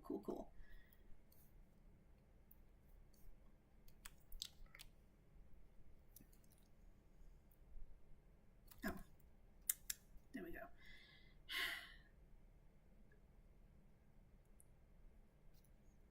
The weird disgust with Yang's prosthetic in Ruby's merchandise is very weird to me, because it's a very appealing prosthetic design, and people who like sci-fi fantasy shows generally like prosthetics. Yeah. And like that kind of gets into a little bit of can of worms, where they like Rooster Teeth did it because they thought that it would look cool. And then they don't even give it the weight that it deserves. They don't give it the gravitas. They don't give it the emotional depth that it deserves. And they kind of just use it to make a whole bunch of puns. They use her prosthetic mostly to make puns, and it's disgusting. Her song, her like Volume 5 song, Yang's Volume 5 song, Armed and Ready. Oh. It's one of those things that I would actually like the song if it weren't for the problematic elements in its messaging. And the fact that they randomly decided to call back to the Yellow trailer, which was pretty sexist. Why did they do that? Why did they decide to make her Volume 5 song? The entire bridge is calling back to the sexist pre-Volume 1 trailer. It doesn't make sense to me. Everything that they do with Yang is... Oh, I should also do the earring while I'm here. I said I would come back to this ear and fix it up, but I never did. I think that it's actually a pretty okay size. I just gotta detail this up. Okay, cool. Yeah. Everything that they do with Yang is just so bad and so problematic, and disabled viewers don't deserve this. Yang fans don't deserve what they did. Yang doesn't exist, so I'm not going to say Yang didn't deserve it, especially because I feel like the RWBY fandom in particular has a really hard time sometimes grasping what's real and what isn't. I probably shouldn't be saying that with so much incense, but you know what? I call it like I see it.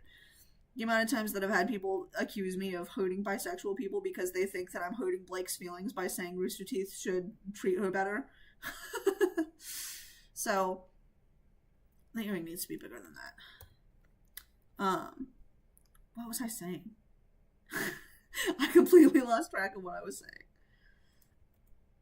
Oh yeah, so I'm not going to say Yang deserves better because Yang doesn't exist. But at the same time, Yang deserves better. She deserves better than what they did to her. Alright, so there's a circle, and then 2 parts, and then, okay, cool. And it's just sad, over and over again, to see a character that I liked, and a show that I did like, even with all of its flaws, back before I finally realized... I need to go a little smaller. Back before I finally realized that they were just bigots, and I was still waiting for them to try to condemn bigotry, because I had faith that they were going to condemn bigotry, because it was like in the late 2000s and 10s. Even back then, I liked the show. It's just everything that they ever did was just so bad. It's impossible.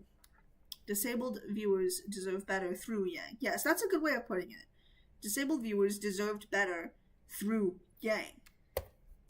And you know, I'm not gonna sit here and be like, disabled viewers shouldn't like Yang. They shouldn't relate to Yang. Especially when 20 minutes ago I was ranting that I liked Penny. And to have people be like, autistic people shouldn't like Penny because that's ableist, that's ridiculous. I can like a character that was given my traits, even if I recognize that the character was used by a bigoted company to espouse bigoted beliefs. So I'm not going to sit here and be like, nobody should... Oh, shit, I did that on the wrong layer. I'm not going to sit here and be like, nobody should like Yang. She's a terrible character. She doesn't deserve to have fans. No, I'm not going to be like that. People who like Yang for a reason, and they're allowed to like Yang. But, like, they deserve better. And that's the same with all of the quote-unquote representation in RWBY. Like, I feel like this entire thing started because I was recapping the queer characters that they had. Because I already went through, they had Pilot Boy and Ilya Amatola, and then they had Saffron and Tara. And they were all... Saffron and Tara are the classic Disney gay moms, that they exist for 10 minutes in 1 or 2 episodes, and that's it. And they're fine. I have nothing against them. I like those characters. I do like those characters. What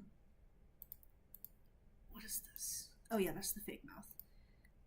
But they're not really all that much by way of representation. And so then they had them. And then after that, what was the next one? They had May, I think, was the next one. And she was fine. Like, there are some problems in her depiction. But at the same time, they're not too bad. You know what? I suddenly realized I need to save this. I've gotten into the bad habit the past few weeks of not saving until I'm done. And that's really bad. So yeah, May was pretty good, all things considered. there were a few things that I am side-eyeing about the way that the character herself was depicted. But for the most part, she was okay. Why is her... I don't know. I'm not going to get into the problems that I do have with her. But, like, come on. That was in... She was canonized in 2020, I believe. Like, 7 years after the show. Maybe it was 2021 even. Like, 8 years after the show started airing. That she was finally canonized. Coco Adele, who is based on a real-life Nazi and has been given, her outfit has a lot of suspicious elements that harken back to the Nazism, and her personality in the books, she's described as a sadistic authoritarian who's judgmental and doesn't like other girls if they're not fashionable enough for her, and she would rather be feared than respected, and she doesn't like democracy, and she doesn't like voting. And she was the first confirmed... Not first confirmed. She was a confirmed lesbian. In a spin-off book. Not even in the actual canon. She was confirmed lesbian in a spin-off book. So people really deserve better than her. Yet she's like... The Ruby fandom has a big problem with radfems. I'm just gonna say it. They have a huge problem with radfems. And Coco Adele is probably their favorite.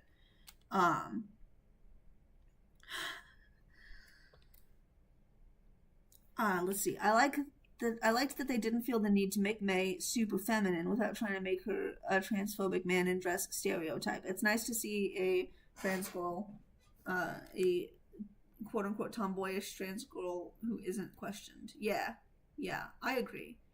And so it was really, that's one of these reasons why I liked May overall, is despite some of the a couple unfortunate drawbacks, she's generally a pretty good depiction, I think, of a trans character. Plus, I had some, back in the day when she was first introduced, I had some trans friends who were still into Ruby back at that time, and they loved her too. And so it was like, I'm not gonna slam May too much, especially because her voice actress Kaden Jensen was one of the ones that she was the one who spearheaded all of the whistleblowing in 2022. So yeah, I'm okay with May. But then after May, the whole mess with Clover still. I'm so fucking pissed about the whole mess with Clover. But he wasn't canon confirmed, as everyone pointed out over and over again after they buried him. So I'm not going to talk much about him today. And so then after that, I think the next time we had queer confirmation of queer characters, it was with Little and Curious, the aforementioned alien child mouse that didn't even have a name, and that's why they also didn't understand gender. And then the evil cat, another alien animal, who took over a woman's body and evilly tried to take over and hurt people and destroy people and be evil, and then he was ripped to shreds. And then they were ripped to shreds and died. Yeah, great rep, guys. Excellent representation. And then finally, after years and years and years, literally, okay, I had timed it out once. I actually sat down and did the math.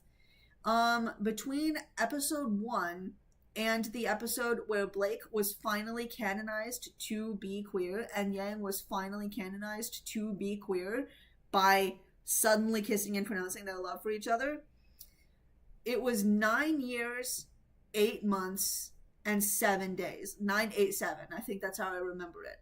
So between episode 1 and Yang Likes Girls, it was 9 years, 8 months, and 7 days. And that's the same for Blake. Between episode 1 and Blake Likes Girls, It was 9 years, 8 months, and 7 days. They started teasing it in merchandise and interviews as early as season 2. So I really don't know why it took them so long to put it in the show.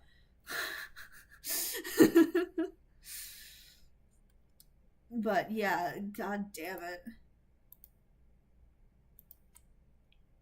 Also, they had Yang refer to Blake as a sister in the spin-off video game in 2022, late 2022. So it took almost 10 years for them to actually canonize that either of the characters were queer by making them profess their undying love for each other all of a sudden. But before that, shortly before that, like maybe just a year before that, they were writing sisters. They were writing, oh, they were like sisters. Fucking hell.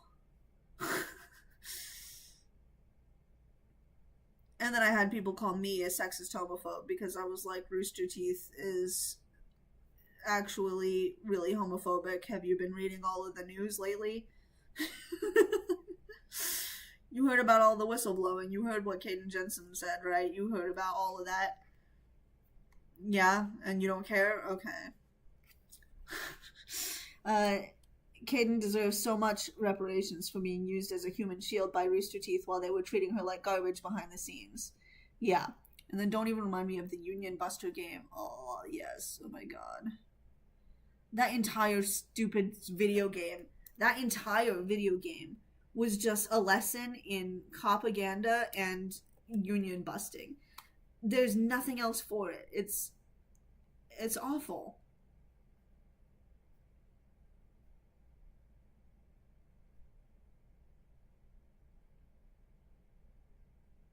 And it sucked. It sucked that it was that bad. Because I watched the playthrough of it. I didn't buy it because it was released shortly after 2022's October scandal when everyone finally saw the writing on the wall that had been there for years. I wouldn't have bought it anyway because of all that. But I didn't buy it. And I didn't play it myself. But I watched a walkthrough of it on YouTube. And it actually looked like it could have been a fun game. It did. The graphics were good, except for the scenes that Rooster Teeth made in-house, the animated scenes. They looked as ugly as Rooster Teeth's actual RWBY show did. But like the graphics in the playing time, it all looked so pretty actually. And the gameplay itself looked like it would have been a lot of fun.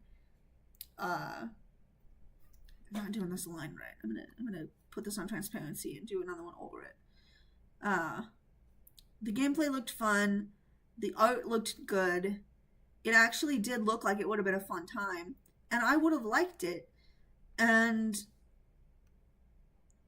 if it just wasn't so racist, and if it wasn't so anti-union and just generally bad. I feel like that's just how I feel about RWBY. The entire property is, I would have really liked it if it wasn't so bad. And it's just sad because it's like you find something that you like, that you think is cool, that's fun and interesting. And a lot of people, they talk about RWBY as if it's some big feminist masterpiece, which isn't true, but it's because it's also hard to find an action-based show like that has strong female leads.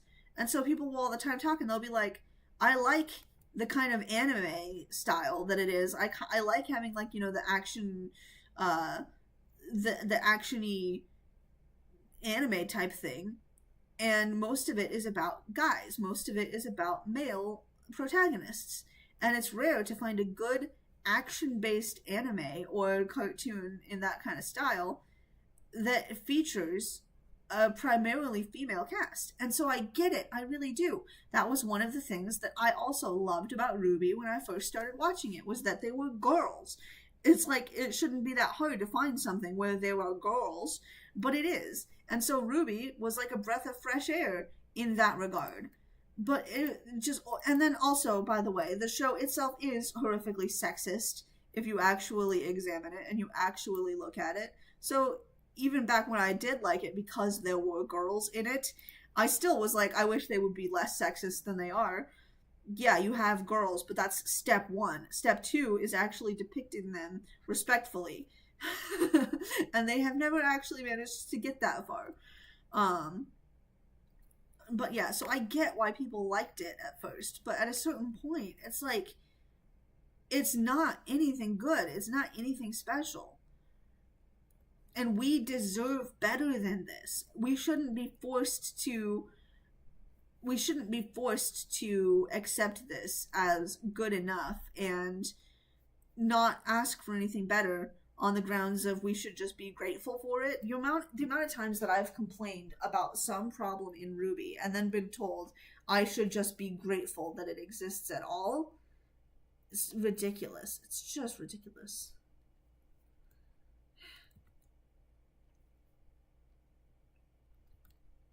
I'm also not nearly as close to done at this time as I had hoped to be. I rant too much, and that makes it hard for me to actually do the art. Let's see. All the girls had the same body type in that game, and it was hilarious. Yes, that's true. I don't know if you remember this, but back when I had a Tumblr, I actually made a post about the girls' body types, and how it was depicted. You know what? Just a second. I'm gonna see if I can find. I want to see if I can find some of the stuff that I still had. Actually, you know what? No, I'm not going to, because I'm just gonna try to save this. Whoops, my computer is overheating. So yeah, I'm definitely not going to do what I was about to do. I'm just gonna get back to work. I was gonna see if I still had some of my art. Not art. I still had some of my old posts that I had saved about the depiction of the girls in that show. Yikes. Sorry. Just even doing a tiny little bit of that started to make my computer really freak out. Oof. Okay, I gotta hurry up and try to get this finished. Let's see here. Back on the comments. It's such a strange way of describing something, but it's so true. I would have liked it if it wasn't so bad. My YouTube just cut out on me. Yeah, I don't think it was your YouTube. I think it was me. My computer is starting to overheat. So I gotta try to hurry up and get this finished up. But yeah, no, really, I would have liked it if it wasn't so bad, is how I feel about a lot of things. But especially Ruby. This is bad. I'm not doing these lines very well. I'm usually good at boots, but for some reason I can't draw boots on any of these characters. I'm usually really good at boots. It's like, trust me, I'm telling the truth. You gotta believe me. Anyway, on a less Ruby note, want to critique how I write women in Butterscotch. Honestly, not really. I don't think I have much of a critique on how you write women in Butterscotch. I talked about it a bit at length when I was doing Milkshake, in the Milkshake live stream, how I really appreciate her as a female character, and especially as a mother, because it feels like a lot of times in media, that looks terrible. It feels like a lot of time in media, mother characters are depicted a certain specific way.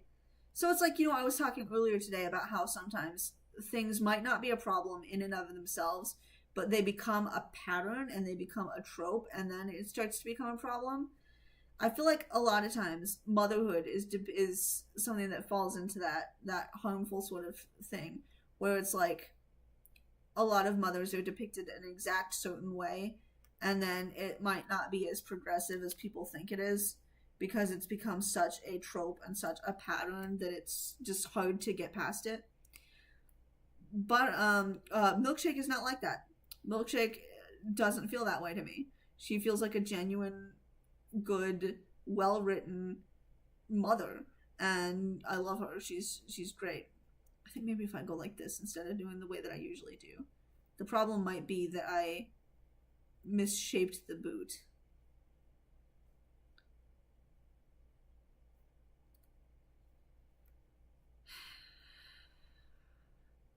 I'm usually so much better at boots. I don't know what my problem is this time. Where is it? There we go. I feel like mother characters exist as moms first and are kind of defined by their relationships with their children. I wanted to create a mother who is defined outside of her motherhood. Yeah, and I think you did a good job with that. It's like, here's the thing. She's not defined by her motherhood, but at the same time, motherhood comes first to her.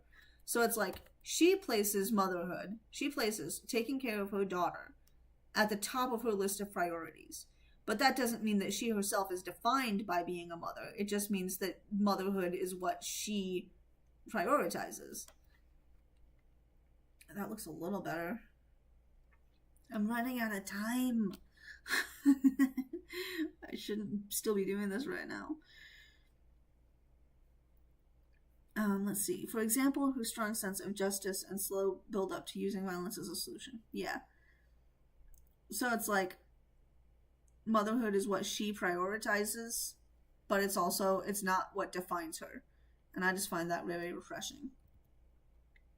With Cupcake, it's a little bit different because I think that Cupcake is a character who is intentionally written to condemn misogyny.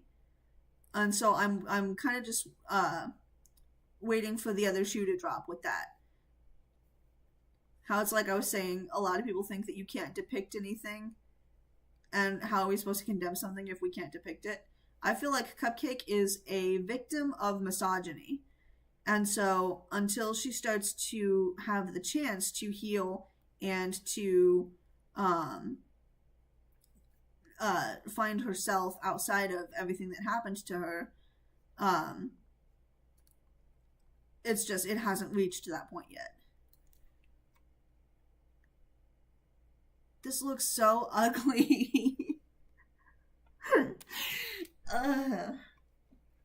I'm usually good at boots. I don't understand why I can't. Okay, wait, I think I just figured out a problem here. Okay, I'm looking at it, and I think I know what's wrong. I think I need to fix this thing here. Okay. I think that I just didn't do these lines right. At this angle, his foot should look a little different than the way it did.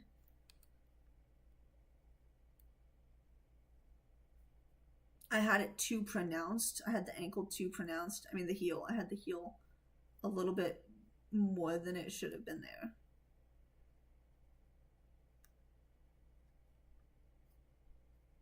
Oh, that's too long. I don't want it to be like high heels or anything.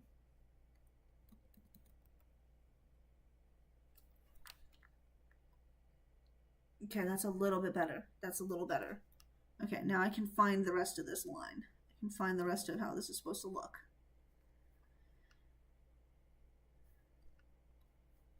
It's all about making little adjustments until you can figure out what went wrong and how to fix it.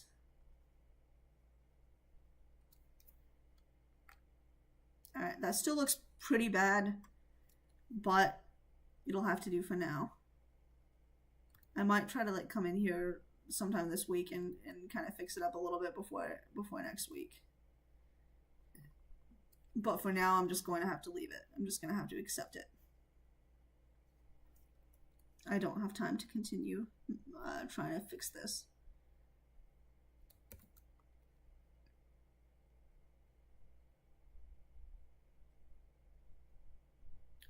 It's probably because the boots in my comic are so simple that they're hard to translate. Yeah, maybe so. That might actually be a part of it. You're right. Like, that looks so bad.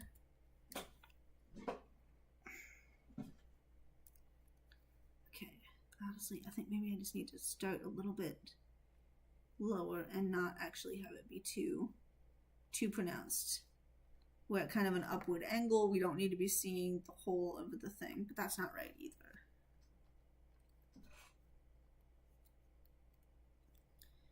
I'm getting closer, but I'm not quite there yet.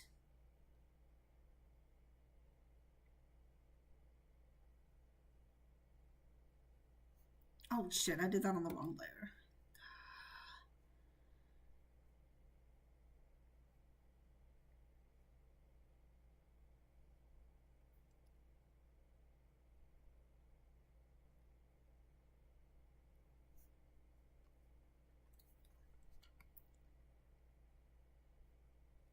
That also still looks terrible.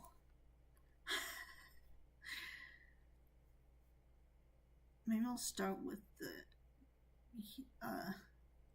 the sole of it here.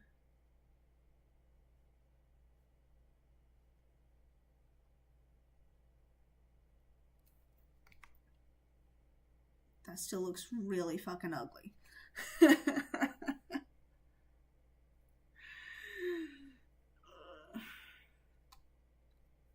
And I still have a whole arm to do on top of this.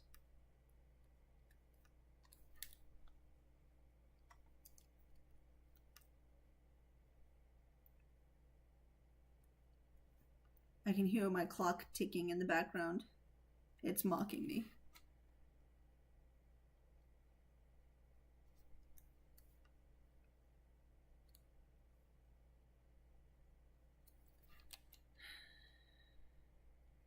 Okay.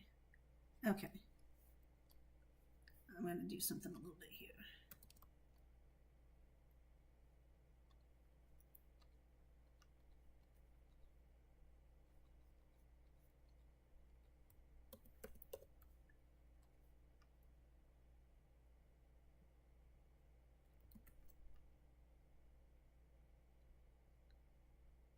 Actually, you know what? I think that's not the problem. I think this is. Okay. I might be onto something here.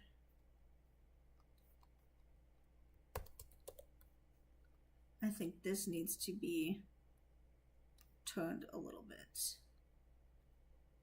Maybe not that much. But this needs to be reshaped.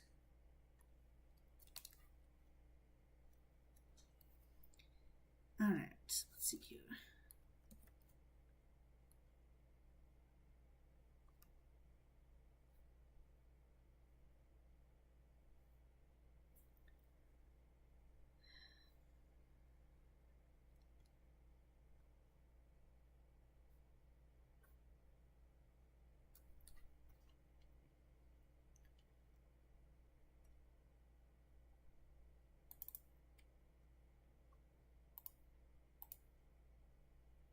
Okay, that's still not quite right, but it's getting closer.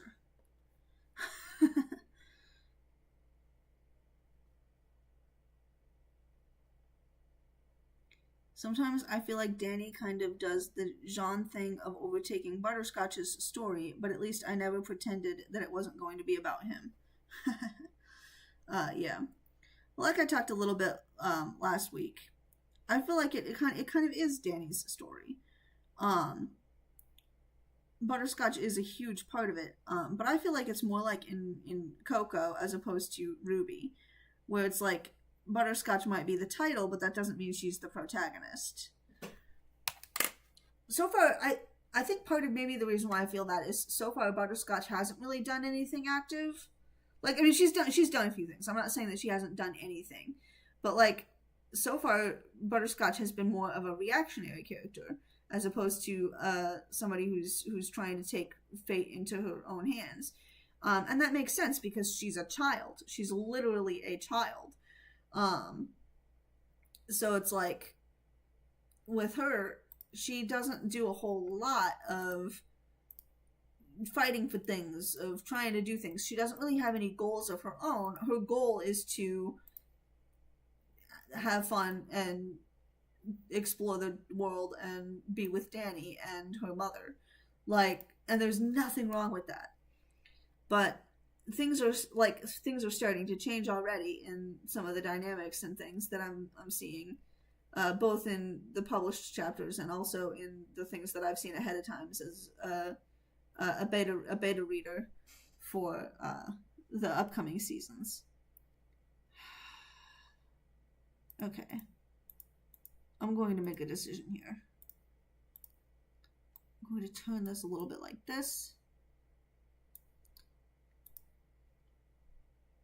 And I'm going to leave it for right now because I just do not have any more time today to keep doing this. And I'm going to try to fix this boot before next week. So for now, I'm going to just keep it going. I'm going to leave it. I'm going to keep going. In fact, maybe I will actually put it in red so that I can remember that I'm supposed to fix this. So I'm just going to clip. This is not the official boot. It's just a stand-in. Because I do not have time to continue messing with that boot.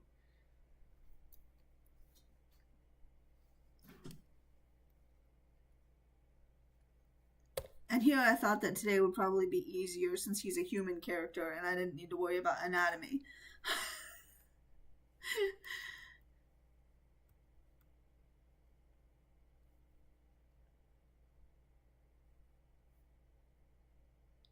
You know what? I need to do the shoulder first. Butterscotch is a very static character, but it's important to the narrative that she is. Yeah, and see, that's what I was saying. The emotional conflict of the story is mostly dedicated to Danny and Milkshake's feelings on what happens. And yeah, and that's what I was saying, is that she is more of a catalyst than a protagonist. Things are happening because of her, as opposed to things are happening and she's the one dealing with it. And that's totally fine. There's nothing wrong with that. That's a good way to do storytelling. And besides, it's not as if you are professing to have a show that's about 4 female main characters, and then in reality it's about Jean. You have a story that is professing to be about Danny and Milkshake and Cupcake and Butterscotch and Cowboy. And then that's true. Like, that's the difference, is that you know what you're writing and you admit to it, and what you're writing is good. Whereas opposed to with Ruby, they were lying about what they were actually writing, and they didn't even do it well.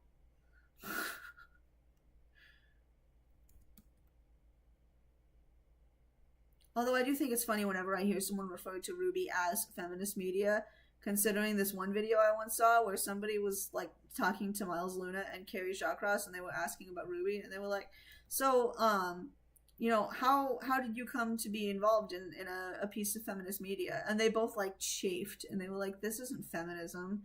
No, we're not trying to do feminist. We're not trying to do anything feminist. We're just writing a TV show.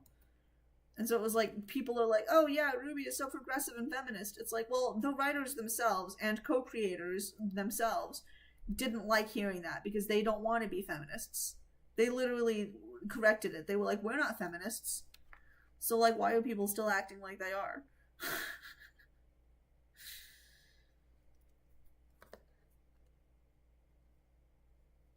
Okay, there's nothing left for me there. No more guidelines. Because I had not done guidelines for this, because I didn't know how it was going to turn out, and I just needed to figure it out while it happened. Alright. Here we go.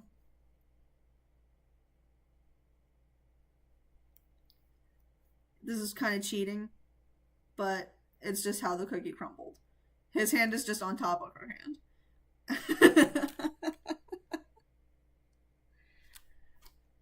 It's cheating, but I'm in that episode of SpongeBob. He's like, I'm a cheater, I cheated, I'm a cheater. Cheat that way. Yeah, I'm not even gonna put that there. That doesn't work. I feel like even this just isn't right. It was not done well. Okay, here's what I'm going to do. It needs to be a little bigger. So I'm going to move this down here. That automatically makes it a little bit better. But now I'm going to move this down even farther. Down there. Just to make it just a tiny little bit better.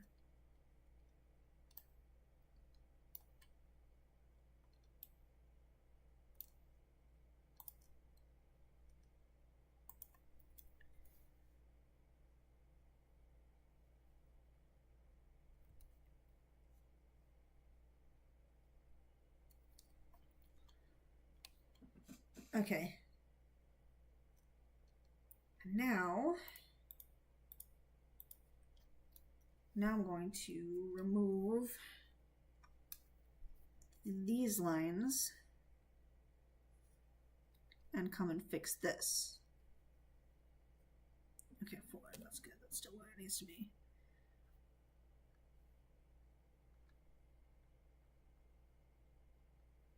Do you have thoughts about Danny's relationship with the captain? I think it helps your case that Danny and the main villain in the first season have a relationship to each other. Yeah, I think that's true.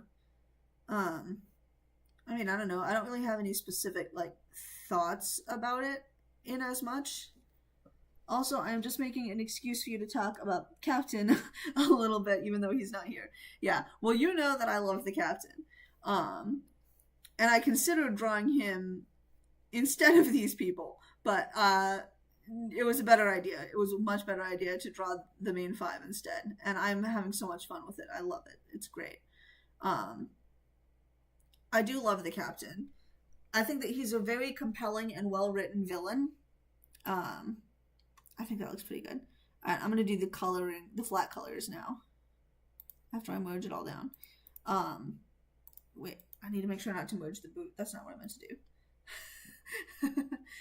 I think that he's a very well-written and compelling villain. And he's just generally speaking, I really like the role that he has in the story, the role that he plays in Danny's life as, like, it's like he's influenced Danny so much. And I think that maybe Danny doesn't even fully realize how much he was influenced by the Captain. Not that he is like him or anything like that, because he's not. He's not at all like the Captain. But, like, he grew up with the Captain for so long, and the Captain was such a big part of his life and taught him so many things. And so it's like Danny, poor Danny. Oh, wait, shit. I do need to have the sleeves completely separate. What's wrong with me? Okay, I got this. So Danny, his relationship with the Captain is really important to the story overall, and I think that it was well written. And I also think that Butterscotch has a bit of that too. Butterscotch was influenced by the Captain, even in small ways, especially during the whole thing where, like, they were forced to run that war in that no man's planet or something. Having it be that Butterscotch kind of got to know the Captain a little bit through all of that was pretty good, I think. Alright, cool. I did need to separate those sleeves. Alright, now back to the color selection. And making sure I have some good tolerance here and everything. Does my line work all good? Okay.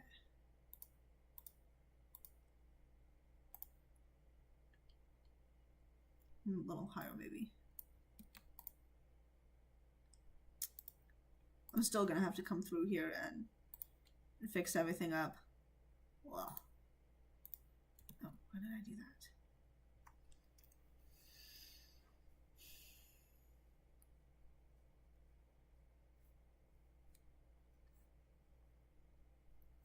I gotta add some stripes here. I forgot to add these stripes.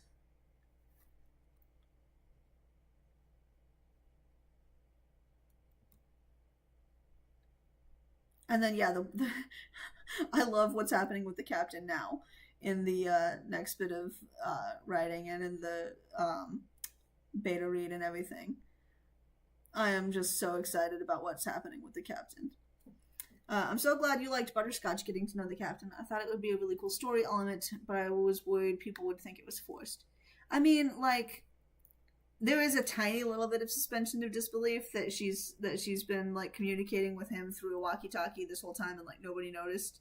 But at the same time, not too badly, not too much. And also, suspension of disbelief happens because that's how stories work. So it's not as if there's a problem with that or anything.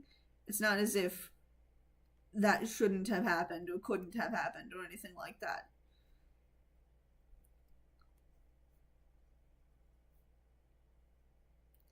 And regardless of whether or not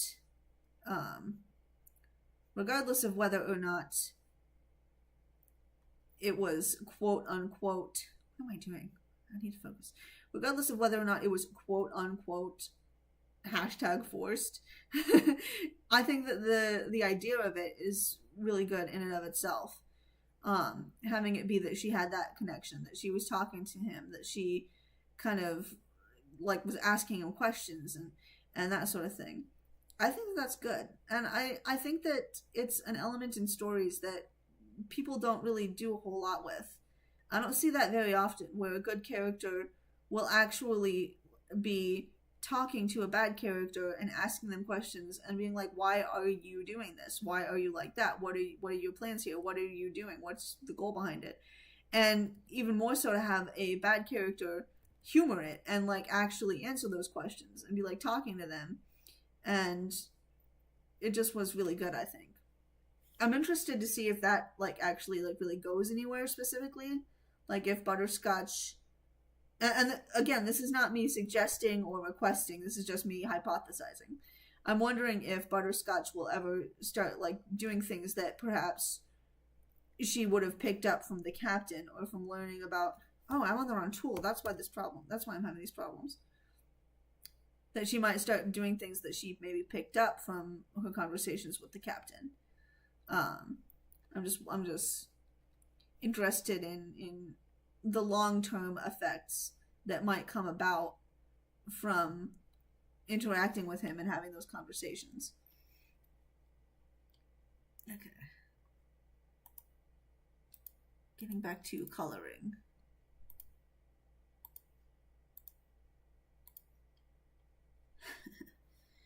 My computer is whirring at me very loudly. It wants me to be done.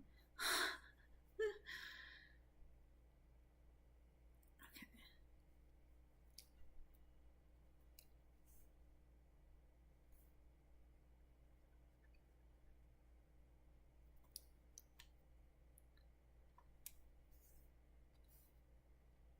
Luckily, we are almost done. We just need to finish up the flats here. And then next week, I'm going to draw the background. And then the week after that, I'm going to do the shading. An element of the captain's character that's very important to note is that he's generally only nice and accommodating to people he plans on using. Yep, and that's the vibe that I got from him. So it's really interesting. Okay, so it's the same color as the band on the necklace. Okay.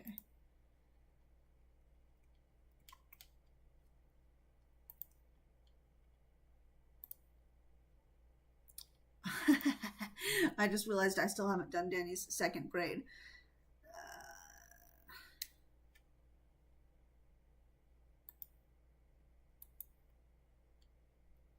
It's supposed to be right in here. So now I'm going to real quick handle that. It should be pretty easy, the braid.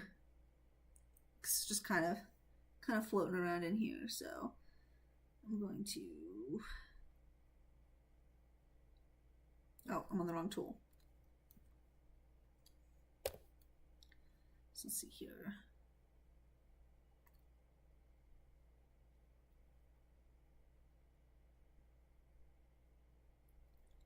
Just to get it real quick.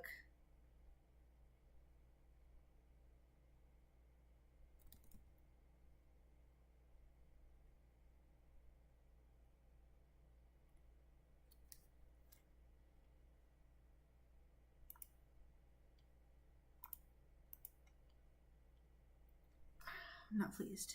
I am not pleased.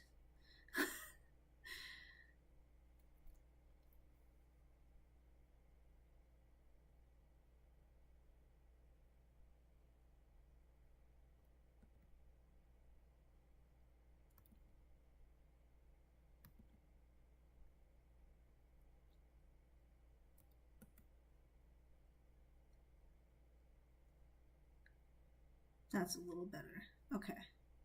I can deal with that.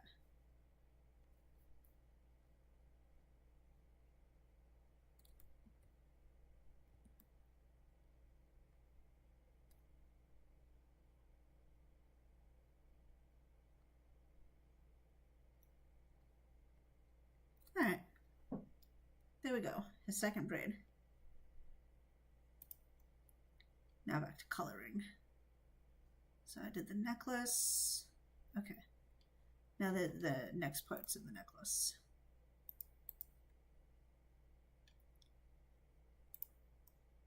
Green.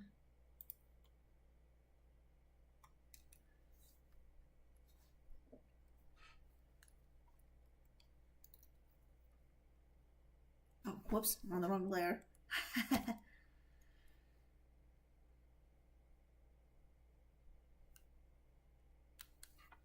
And now the different color green.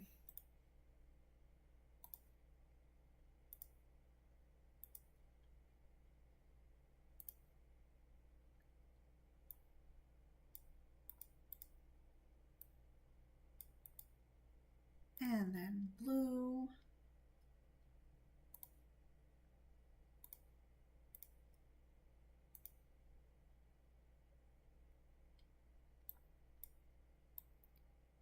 Finally, pink.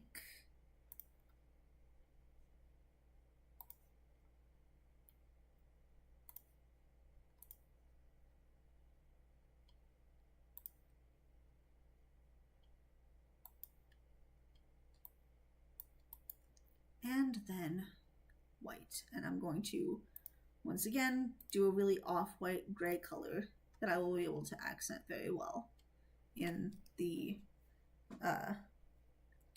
shading and lighting. Cool, cool, cool, cool, cool. Now, what else does he have that's white other than like the sleeves? I think it's just the sleeves. Okay. The sleeves and the collar.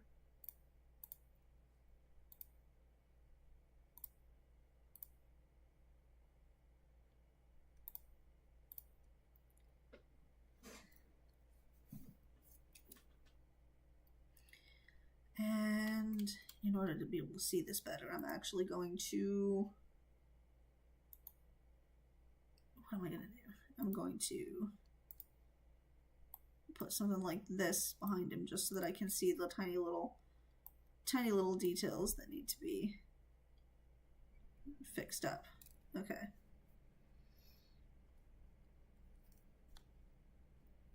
Like, whoops. This needs to be fixed here. And then I want this part to be white here.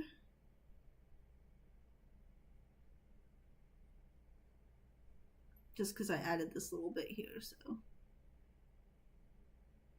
At least I think I did. Was that already a part of the design? No, it was not. Okay, cool. So yeah, I just added that tiny little bit there, so I just want to give it a little pop.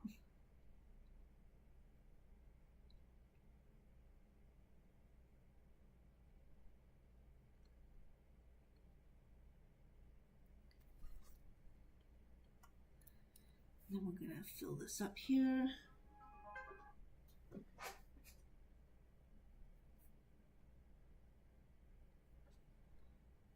Fill that there. Take care of this collar here.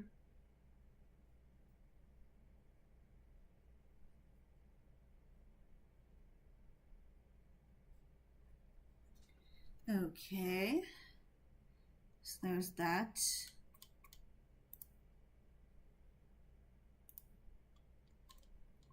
Now, okay, so the shirt is just black, so I'm going to color pick the kind of lighter black that I'm going to accent later.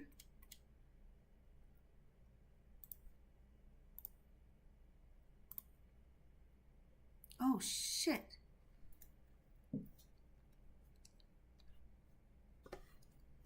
I accidentally left some crossed lines when I was merging everything down. Did I do the same over here? No, I did not. Okay. Okay, that was just the one. Alright, that's not too bad then. Cool.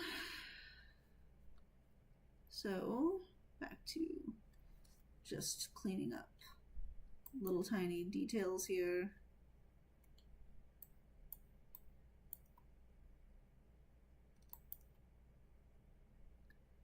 Alright. And his hair is also black. Oh, I forgot to do the bands on his braids. So I'll do that next. I'll take care of that.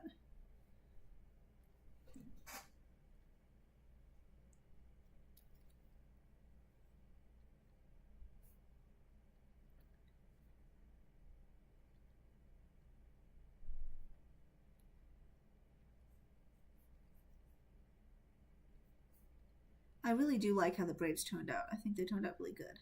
Oh, I better take care of this while I see it.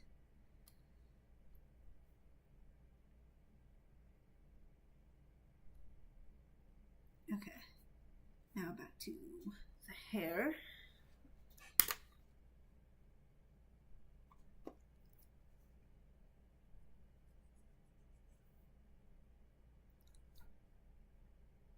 Oh, while I'm thinking about it, can you tell me what color his eyes are? Because in your work, they're just, like, the way that you do eyes, they're usually just plain black. But I want to, like, I imagine that he might have black eyes, but he might have, like, brown eyes, I don't know. So, now while I'm waiting for that, I'm going to do the bands of his hair here.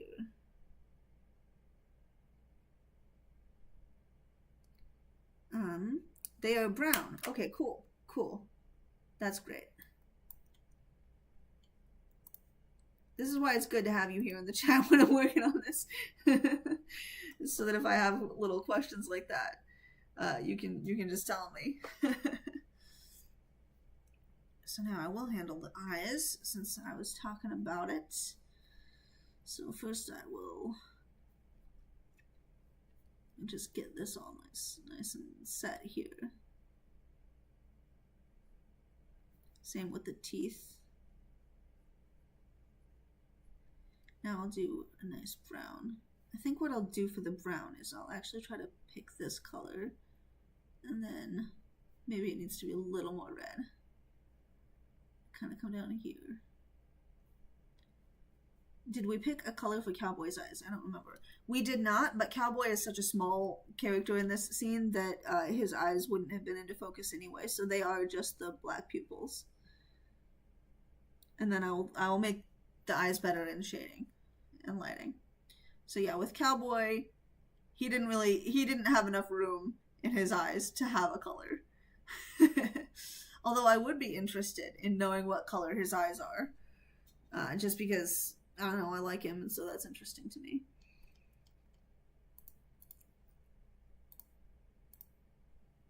Oh, you know what? I'm going to do the earrings first. I think they're the same colors. Okay. So this for the top one. I just changed my viewing. I don't know how that happened. I was just scrolling. I feel like Cowboy's eyes would be blue or green. That makes sense.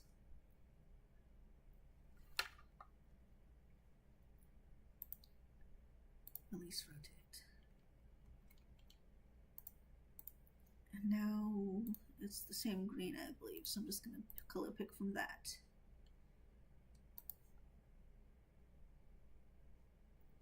Smaller size here.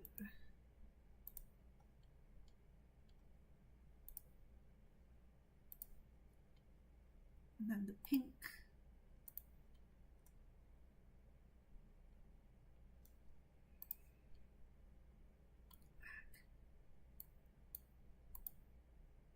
And finally, I believe that middle color is this red.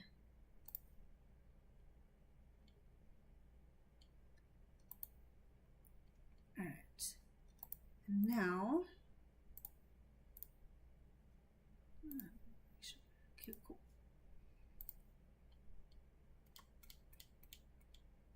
Oh, cool. I have to make sure I'm still on the right layer.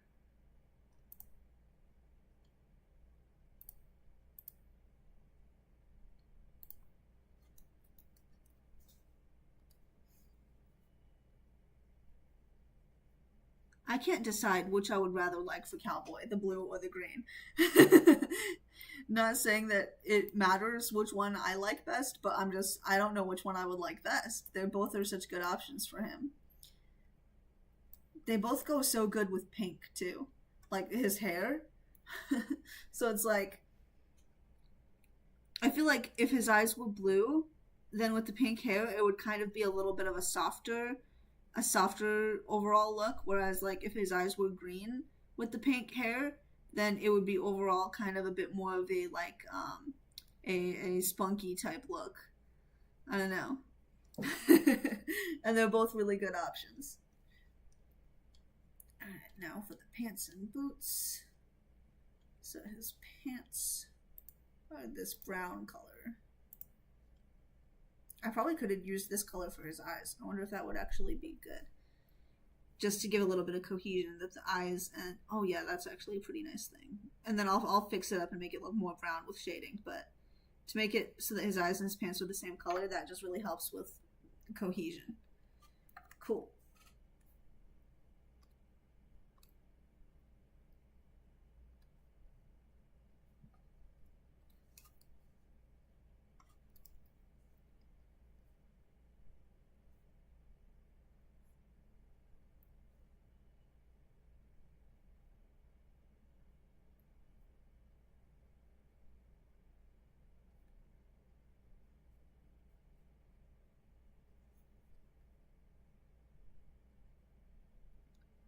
All right.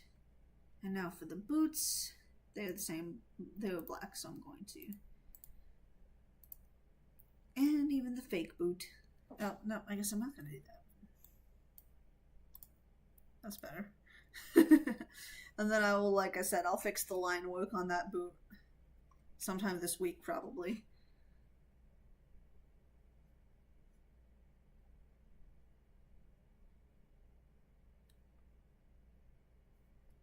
I just ran out of time today. Oh, I totally forgot. I was going to wish you a happy birthday. Because it's literally your birthday. And I said from the start that I was going to do it like as soon as you arrived, I was going to do it early so that I wouldn't forget. And then I did forget. Happy birthday.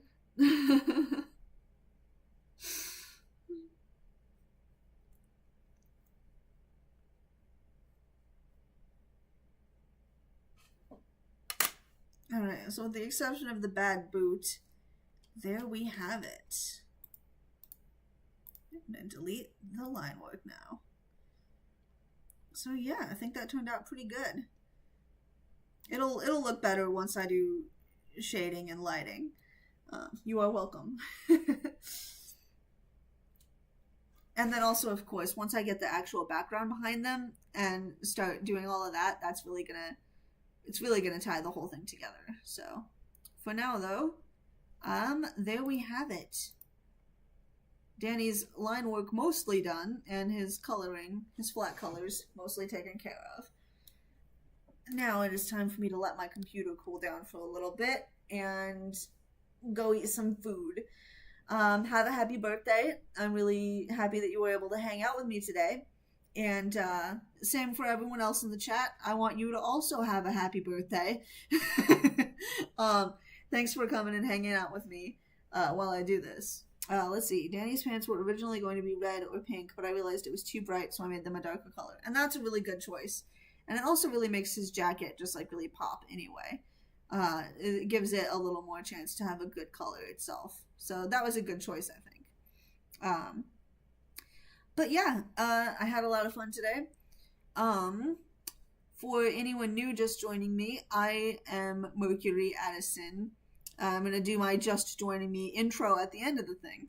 I have a webcomic myself that I'm working on. I've already got the first 3 pages done, and I have them posted on my Ko-Fi and in my Discord if anyone is interested in checking them out. I'm not going to post any more pages until the full chapter is complete, but Ko-Fi subscribers are going to get sneak peeks at all the different pages as I continue to draw them. Ko-Fi subscribers also get a free desk paper, a wallpaper set for desktop and mobile. The desktop comes in 3 different ratios. So anyone who's interested can check out my Ko-Fi page. I think I have it linked to my YouTube, so you can just find it there if you want. And also, I'm just gonna have a good day. I had a lot of fun today, and I hope to see you guys next time. I'm gonna save, and then I'm going to go ahead and close this up.